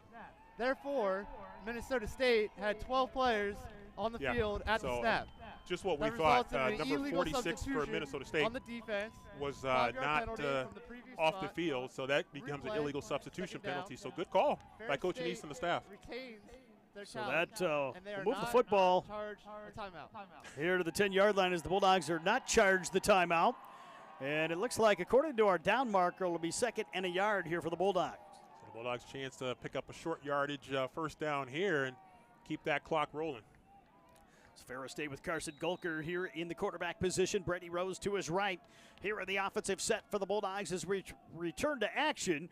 It'll be Gulker on the power to the left side, to the end zone. Touchdown, Bulldogs. Yeah, Minnesota State committed to inside the box there, trying to stop that run. Carson, just a little slide step to the outside, and then he's into the end zone there. A little minor stiff arm to get himself in there, but another big touchdown for Ferris State. 3 straight touchdowns for the Bulldogs to take command of this game. A little stiff arm right there at the end for the touchdown. Carson Gulker able to find the end zone for the Bulldogs to extend the lead to 44-21. 7:58 to play here in the fourth quarter of football, with Jewett's extra point on the way, and this one is up and good as the Bulldogs make it a 45-21 lead here in the final 8 minutes remaining. Yeah, what a response here by Ferris State. Let's keep in mind, friends, it was 24-21 Ferris State at one point. Minnesota State had just taken a ball back all the way off of a pick for a touchdown to cut the Bulldogs' lead to 3, but since then it's been all Bulldogs. 21 straight points for Ferris State. Bulldogs another big lead right now here in the Division II playoffs. Beat Northwood 65-14 in round 1 last week. 4 win over the Ashland Eagles, and leading this one 45-21 here with to go, as the Bulldogs will get set to kick it away For tickets, scores, merchandise, video, and more, be sure to log on to ferrisstatebulldogs.com. Don't forget to visit bigrapids.org and the Mecosta County Visitors Bureau. Explore Big Rapids, the proud sponsors here of this Ferris State football playoff run, as the Bulldogs will kick it away. Middleton with 2 back deep here for the Mavericks, as Ferris State will kick off from the south end. And Middleton's kick here is going to spin up in the air, going to be fielded here at the 19-yard line. And good coverage again by the Bulldogs. A big hit for Ferris State on special teams once again, as Jeremiah Housey, I believe, comes in and makes the hit for the Bulldogs. That's bringing the pain right there. As oohs and ahs from the crowd. Big-time hit right there. Some of those guys on special teams doing some great work again here today for the Bulldogs. The coverage downfield has been excellent here today. Outstanding coverage. So Minnesota State will start here, as they'll be back inside their own 30 here at the 29-yard line. It'll be Sims at quarterback with a man to his right. High snap pulled down. He'll keep it here on the give up the middle, and offensive line tried to drive him forward. It was actually Thompson who came back to quarterback, and he'll get it out near the 35. Good hard run here, and good for about 6 yards. Yeah, a little 6-yard gain right there. As kind of had the pile moving forward, and he was moving forward with it. As we take a look at the replay there. And Minnesota State not going to totally abandon that running game, but at some point they're going to have to open things up. Bulldogs with Zach Kelly in there, I believe, on the defensive front for Ferris State, seeing some of his first action of the afternoon. Back to throw Thompson here on the designed run, and he's going to get maybe enough for a first down to the 40-yard line. He got it with about 1.5 yards to spare before the Bulldogs are able to wrap up. Bulldogs' coverage has been good. Of course, they're going to drop people back and try to take away any real dangerous scoring opportunities where they could maybe beat them with one shot. So they're going to make them work their way methodically downfield. Twins to both sides here for the Mavericks. Back to throw. Thompson has time, looking to the sideline, and broken up by Davier Jones. Davier Jones getting that healthy left hand in there to knock it away. Able to get a piece of the football right there for the Bulldogs.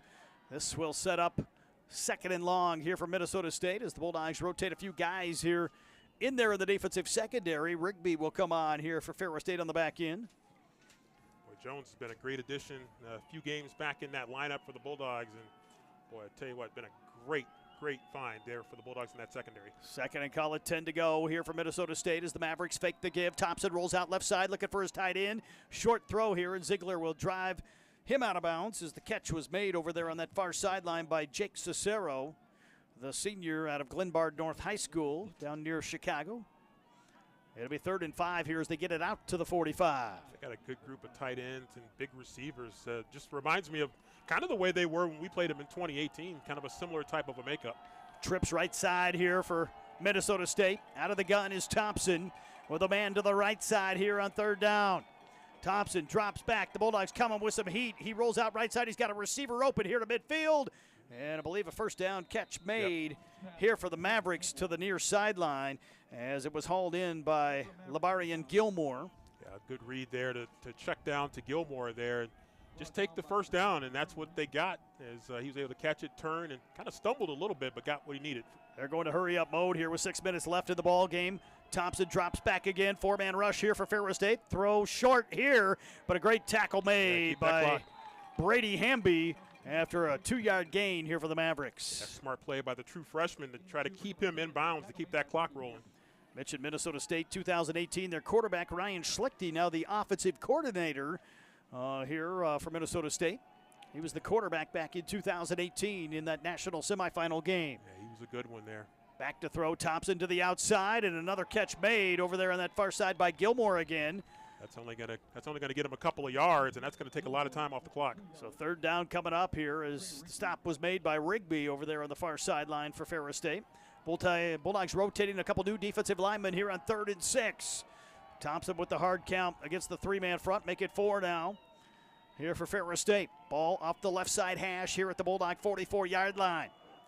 Thompson taking his time, play clock winding, now on the designed run here off the right side. And the pile's going to move him forward enough for the first down here inside the 40 to the 37. Yeah, the Bulldogs are not, they certainly don't want to see them get in the end zone, but the Bulldogs are going to be content with them having to use a lot of time to get whatever points they may get. at the end of this drive. Bulldogs trying to win a pair of regional championships today. Bulldog volleyball in the Midwest Regional Final tonight. 6 p.m. Eastern time. You can tune into that one on NCAA.com as they take on Indianapolis down in St. Louis. Back to throw. Thompson. Pressure coming from the backside and able to complete the ball down inside the 25. Good for a first down on the catch to the 23. Good job there to get those feet in bounds as Bulldogs trying to close out there as that ball going toward the sideline. Good sideline route there, and you got 2 feet down, so good catch there by the receiver there. That was big. Connor Stoff on the catch here. This will set up first down and 10 from the 23. Thompson rolls out to the right this time, looking downfield. Pressure coming and just unloads it up the sideline and incomplete. Yeah, smart play there. Clearly outside the tackle box there and able to throw it well past the line of scrimmage and out of bounds. Was being chased by both Ralph Carter and Stanley Lambert, so 4:05 to go. 2nd and 10 as the Mavericks trying to cut into this Ferris State advantage. 45-21 lead here for the Dogs in the national quarterfinals. Ferris State trying to move on as the second team to advance to the semifinals here today. Newberry still leading Albany State by 10, 31-21, and got the same score with Harding over Texas Permian Basin out in Super Region 4. Tight set here for the Mavericks. Thompson in the gun with a man to his right in Henderson. Back to throw. Thompson looking downfield and a wobbly throw. And they're going to call it incomplete. No, the Bulldogs hit the turf. wanted the interception, but they're not going to get it. They tried to sell it right there, but that ball definitely hit the turf right there in front of Ziegler here. The ball, let's see, tipped at the line of scrimmage. It's an incomplete pass. That was closer than I thought, but it did hit the ground. It did hit the ground here. Ziegler and Michael Bush are the 2 linebackers here for Ferris State. Tim Allen will check back in here on the defensive line for the Bulldogs with 4:01 remaining here in the ball game. Call it 3rd and 10 here for Minnesota State. Ball at the Ferris State 23 for Thompson. Trips to the wide side. A man off his left hip. Back to throw. Looking over the top. One-on-one to the end zone. And it was hauled in. Touchdown Mavericks as the catch was made by Guyett. Made a great grab with a couple defenders right there. So Minnesota State not fading away just yet as Bulldogs, that insurance touchdown that the Bulldogs got looks even bigger now.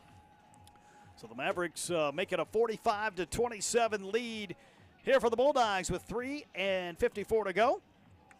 You're in tune to Bulldog football right here on ESPN Plus, along with Sunny 97.3, 96.1 The Game, and Metro Flint News Talk Radio here on the Bulldog Sports Network.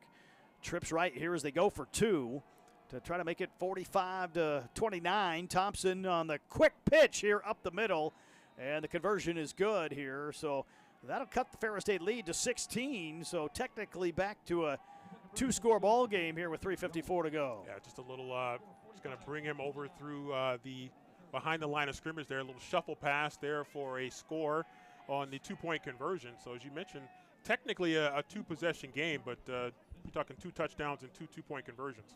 Of course, following the game, we'll have the Preferred Office Machines post-game show on the radio dial. We'll keep it right here for just a little bit as we wrap up the coverage on ESPN Plus. Then take a quick break before the Preferred Office Machines post-game show. Of course, we'll have the press conferences as well recorded online later on tonight, FerrisStateBulldogs.com, along with the box score, photos, highlights, and more from today's national quarterfinals. Updates on the semifinal round as well once the seedings and matchups are determined. But if you're the Bulldogs right now, you got to close it out here with 3:54 remaining. Yeah, that's the big thing for the Bulldogs right now is just to figure out how to hang on here for a win here, and then you'll worry about everything else later. So look here for a potential onside kick. The Bulldogs have their hands team out there as Minnesota State will get set to kick it away. It'll be Nichols to kick it away here for the Mavericks, and they're going to chip this one forward here. The Bulldogs have one man back there. Catch is made here on the near sideline and able to hold on here out across the 30 to the 34 was LaShawn Mupfield, one of the Bulldog quarterbacks back there deep here on the return unit. I'll tell you what, if you're going to be a Bulldog quarterback, you got to be able to do a lot of different things. He's able to slip through that one. A little bit of a shot there after he was down, but everybody seems to be okay. Bulldogs coming on with a new receiver here in Tarek Bauer, who will check on here for this Ferris State offense over there on that far side. Of course, Offside. with Kicking team, number 4. some of the 5-yard penalty will be enforced special from the end of the teams play. guys First down, having to wear a Ferris different State. number here in the playoffs, wearing the number 13 jersey for the Bulldogs. As offsides was called here against Minnesota State. That'll put the football right at the 40-yard line here for the Bulldogs with 3:51 to go. Yeah, Bulldogs definitely aren't interested in them kicking that one over again. They'll just take that 5 yards there and just keep it pushing. Oh, yeah, easily. I mean, it's multiple guys offsides there. Carson Golker in the shotgun set with it for Ferris State on first down and 10. Chase Carter on the move. Here comes Golker around the right side. Has a convoy ahead of him, and he slides and stays in bounds here at about the 43-yard line here for Ferris State. Boy, such a smart player. You expect it from a guy with his experience who has been and still is to a large extent, to some extent at least, a quarterback here. You watch him right there, thinks up the middle, comes back outside, good block there by Brady Rose, and then slides to stay in bounds to keep that clock rolling. Gotta love what he's meant to this Ferris State offense this year, coming back after that broken leg a year ago, and wanted to be a quarterback at one time, but right now he's content just to be out there on the field and make plays for this offense. Yeah, he's said it before. He's a team guy, and whatever it takes for the team to be successful, he's willing to do it. They've got a lot better with him playing in the role he has this year. Here comes Chase Carter off the near side, chased down from behind. That's okay. At the 40-yard line here, so it'll be 3rd and 10 coming up here for the Bulldogs. That's okay right there. You just want to make sure you don't turn the ball over. That's really the biggest thing. Don't turn the ball over and stay in bounds. Ferris State here with 2:59 to go as Minnesota State will expend a timeout. Trailing 45-29. If you're the Bulldogs here, you don't pick up the first down. You at least want to make them drive the length of the field to have a chance to try to get back in this one. Yeah, that's the thing right there. That's what Minnesota State's thinking right now. They're trying to. Their hope right now is that they can get the Bulldogs to try to make an aggressive play to get the conversion here, the first down conversion here on 3rd and 10. And so that's what they're hoping for right now at exactly 3 minutes on the game clock. Ferris State football here today. Bulldog basketball in action as we speak down at Wayne State in Detroit. An unfortunate loss for the Ferris State women, who were off to a great start, ranked 18th in the country, as they got a big win over Purdue Northwest on Thursday, but not able to duplicate the feat here today. In the men's game, Ferris State and Wayne State tied up at 23, so the Bulldog men looking for back-to-back road wins to start conference play. Yeah, the Bulldogs have been playing hard, and that's what I think Coach really likes here is they are going to have to do that, night in and night out. Bulldog hockey tonight at Minnesota State. That'll be game 2 between the Bulldogs and the Mavericks up in Mankato. A win last night for the Mavs over Ferris State in CCHA play. Head coach Brett Riley and the Bulldogs will look for the weekend split tonight, 7:07 p.m. Eastern time, with pregame coverage right here on the Bulldog Sports Network. Brody Kaiser on the call at 6:30. Of course, Bulldog volleyball in the NCAA Division II Midwest Regional Final coming up tonight at 6 o'clock. Flag thrown here. What is I think this may be a delay a game against the Bulldogs. Coach Denise was upset about something out there. Or an illegal substitution penalty. Did they have too many men on the field? They might have had too many men in the huddle. I don't know. We'll see. 3 no minutes. sense in speculating. 3 minutes left exactly here in the ball game, as this crew will mark it off 5 yards against the Bulldogs. I was right. 12 players in formation. I feel vindicated. Even though it cost us a penalty. Cost us 5 yards as well, as this will be 3rd and 15 now. With 3 minutes left, 45-29 still our score in favor of the Bulldogs here in this ball game. Harding leading Texas Permian Basin 31-21 now at halftime. And Newberry in the third, late in the third, with a 31-24 lead over Albany State of Georgia, as the Bulldogs used a timeout. 1 remaining here for Ferris State. Kutztown already defeated Frostburg State 51-29 to go to the semifinals. Yeah, I don't think that was a big surprise with Kutztown. I think some people may have expected that to be a little bit closer, but not a big surprise. Our friends from D2Football.com were a little bit split on the Ferris State-Minnesota State game. A couple of people going with Minnesota State, the majority going with Ferris State. But you know what? It's been a good game. I mean, Minnesota State's been good. They've been physical on the line of scrimmage. I think their speed has been better than maybe what some people thought. I mean, they've been pretty solid. Bulldogs will start here off the left side hash. 3rd and 15 for Ferris State. It'll be Chase Carter on the rollout to the right side, trying to outrun the Mavericks. Will take the shot here and stays in bounds here for the Bulldogs. They're going to take another timeout? So they will use another timeout here with 2:54 to go, I do believe. So timeout called by the Mavericks. They've got just 1 remaining, I believe, following this timeout here, and looks like they're going to get the football back here as the Bulldogs will have to punt it away. Which took a big shot in the back right there. Minnesota State, their second. Okay, right there is he knew he was going to take a shot there as he was going down to the ground trying to protect the football. So the Bulldogs here with a 45-29 lead, 2:54 to go. The Bulldog defense will get ready to come back to the field at least one more time. Isaiah Byers leading the Bulldog defense with 9 stops on the day. So the defense going to have to make a few more plays here for the Bulldogs to try to close this one out. Bulldogs with 6 pass breakups, 2 interceptions for 12 yards. So Minnesota State talking it over on that far side. 4th down coming up here for the Bulldogs. As Ferris State will get ready to punt this football away. Thanks to PNC Bank for their sponsorship of the Bulldogs, along with Meyer. Of course, big thank you to the Mecosta County Visitors Bureau and Explore Big Rapids. As Minnesota State waits on the return. Mitch Middleton and LaShawn Mumpfield out there in the 2-punter set here for the Bulldogs as the Mavericks try to set up the return back deep. It'll be Mumpfield here on the rollout to the near side. Got it away, trying to give his coverage unit some time. A bounce here and a fumble, and the Bulldogs try to get on top of it, and I think they did. Minnesota State tried to make an aggressive play. Boy, I tell you what, that's a tough, high bounce right there.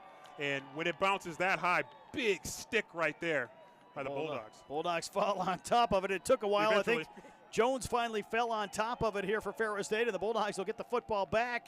2:43 to go here at the Maverick 47-yard line. And I believe that was Housey, I think, with the big hit to jar that free. I think it was Housey, and then it was a swarm of guys trying to get to the football, and Devier Jones fell on top of it as Ferris State will get it back, and Mavericks now just 1 timeout remaining. They do have the 2-minute timeout as well. Yeah, that's devastating. I was just going to say, it's a 16-point game, and it wasn't over yet. Just under 3 minutes to go, but they turn it right back over. Jalen Townsend will come out here for Ferris State as the Bulldogs. Umpire's like, hold on. All right. Bulldogs will line up here at the 47. And Ferris State's going to give it off to Jake Price. Nice little cut by Price, and he's got a first down for the Bulldogs here to the 35. Big JP right there, tough running. He's a tough inside runner there, really difficult to break down. He's got strength and balance and speed right there. Good cutback there, finding a little bit of a seam there before they drag him down. Ferris State 2:25 away from a victory, 45-29. The Bulldogs lead it.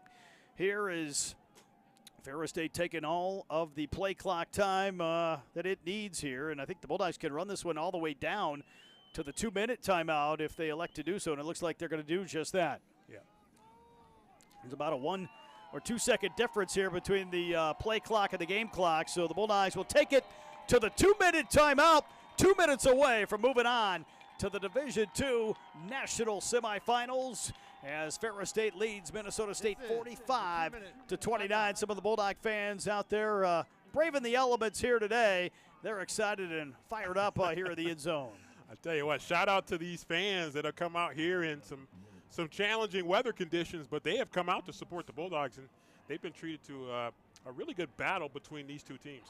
Ferris State and Minnesota State, second ever matchup, and both of them have occurred in the playoffs, and might not be the last one with Minnesota State now moving into Super Region 3, and after a trip to the semifinals a year ago, they make it right back here to this regional final. Yeah, just a great, just a really strong program. Minnesota State, of course, as we've seen, Rob, they're good in a number of different sports. You and I have had a chance to see up close their men's and women's basketball teams a few years ago. Very, very good.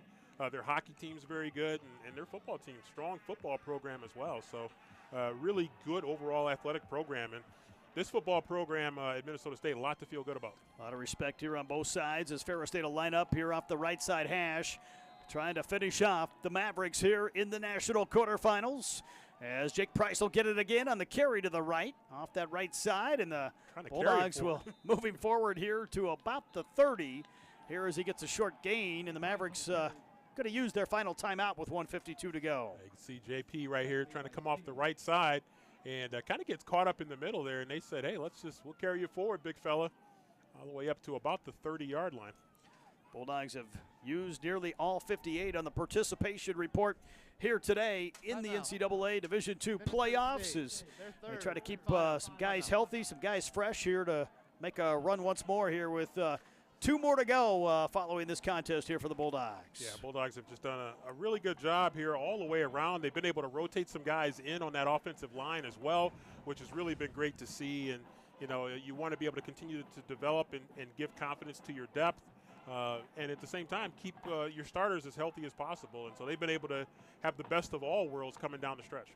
Of course, got to give a huge thank you to our entire staff here at Ferris State, the game day operations crew, our communications team here at the press box, our Ferris State television and digital media production crew again. This is the 9th home game. May not be the last. We could have one more next week. We'll have to wait and see. Well, not only that, our band, our cheer, a lot of people that are really putting it in out there in some tough weather conditions to be able to help us bring this game to the fans. Second and call at 5 here from the 30, 1:52 to go here for the Bulldogs. The Mavericks are out of timeouts here as Chase Carter will take the snap here for the Bulldogs, and he'll give it off to Jake Price again. Off the left side, he finds a hole. Carter down inside the 10-yard line. Flags thrown as well. This may be some extra yardage. Yeah, I think that's going to be a face mask right there. So the Bulldogs will, I think, pretty sure it's going to be a face mask. Bulldogs probably going to get a few extra yards on that one. So the clock at 1:45 will stop here as they sort out this penalty. They had 3 or 4 flags right there. Yeah, a couple of officials got to look at it here, so probably just going to have to sort out where this ball is going to be spotted. And it's going to be spotted somewhere down near the goal line. Face mask going to be called here against Minnesota State. As this will put the football here first and goal for the Bulldogs with 1:45 to go. And we'll see what the Bulldogs try to do right here with a 45-29 lead. Yeah, not that they necessarily want it, but chance to get over 50 again for this high-powered Bulldog offense. I think more importantly, they just want to see that clock move. Ferris State #1 in the country in total offense and in scoring offense here as the clock will wind. A couple snaps away from a victory. Now they're going to stop the clock, and we'll see what this is all about. So not sure what the reason for the stoppage is here, unless there's some kind of an adjustment right here that they caught just pre-snap. 93 seconds officially here on the stop. Is not sure either team really argued right there as Minnesota State. Not properly started. So they're going to say the play clock was not started. Didn't see a whole lot of argument from the Minnesota State side or from the Ferris State side. Fans not overly excited about it. I will say this officiating crew's done a really solid job. I mean, they've been really solid. This crew out of the Pennsylvania State Athletic Conference. Of course, the Bulldogs have had crews from 3 different leagues here through the first 3 rounds of the playoffs. All have been pretty solid here in terms of the playoff officiating. I agree, and that's what you expect in the playoffs here. And obviously, you can't have a crew from one of the participating conferences. So definitely getting a full view, a full national view of the officiating. Down to 9 seconds left of the play clock, 1:28 to go here in the ball game as Carter will take the snap. He'll just give it off to Jake Price again. Up the middle, Price to the end zone. Going to be marked down at the 1-yard line. I think JP thought pretty close. Some of the fans were hoping that he got in, but it did look like they were able to hold him up right here as we get the end zone view right there. You can see Price right there. Good call. Good call right there as you can see from the end zone camera. So the Bulldogs here going to have to snap it probably one more time as the play clock at 20 with 58 seconds left in the ball game. So one more snap probably should do it here for the Bulldogs in the national quarterfinals. A 45-29 lead is Chase Carter with Jake Price next to him here on the right side for Ferris State. As Carter will survey the front. He'll take the snap with 3. We'll give it off to Price. He's going to be stood up, fighting for extra yardage here to the end zone. Touchdown, Bulldogs! Boy, Price not to be denied right there. They stood him up, then stood him up again, and he spun off there and finally got into the end zone as the Bulldogs eclipse the 50-point mark again. Jake Price finds pay dirt for Ferris State with 35 seconds left. That's the. It was a give straight ahead, and Price then spun off a couple tackles, fought for extra yardage. He wanted to get into the end zone. Yeah, I think he really did, and it's really not the kind of place where, I mean, it's not the kind of place where necessarily you want to take a knee, and so it's pretty much what teams do right there. Is Bulldogs able to bang that one through? Jewett with the extra point, kind of a no-win situation right there, and exactly. This was still a 2-score game here with 35 seconds to go. Yeah, exactly. I mean, I guess that's a good point too. So I think the Bulldogs, just it was there, and the Bulldogs they have a lot of backups in the game as well too. So good touchdown right there. Jake Price guy works so hard in practice, and I think it's good for him. I think it really felt good for him to get that touchdown. Young player from Muskegon here as the Bulldogs lead it 52-29. And right at the scoring average here on the season for head coach Tony Annese and the Bulldogs, doing it once again here in playoff football. As the offense, another huge day here for the Bulldogs. The defense came up with some big stops when it had to here for Ferris State. Yeah, they did, and you can tell things are feeling good right now. All the coaches from the booth are now down on the field, so they have cleared out the coaches' booth and they're down on the field. And just a really strong team effort. And again, I give Minnesota State a lot of credit. They played a tough football game and got a lot to feel good about. I mean, it never is a fun feeling unless you're the team that wins the national championship. You're not going to have probably not going to have a very happy ending to the season. Bulldogs have done that 3 of the last 4 years, but a couple big games remaining hopefully here for this Ferris State football team as the Mavericks will field the return, and they'll be stopped here at about the 22 or 23 yard line. 30 seconds to go in the ball game, so probably a snap or so more to go here for Minnesota State before the Bulldogs put the books closed here on this national quarterfinal win. What a job here by the Bulldogs. Remember, it was 24-21. Ferris State was leading. Minnesota State had just scored on the pick 6. And since then, it's been all Bulldogs as they have a 52-29 lead with 30 seconds to go. And Minnesota State is going to just let the clock run. So the Mavericks will take a knee here as Ferris State going to get the win here today in the NCAA Division II National Quarterfinals. Another Super Region 3 championship here for Ferris State.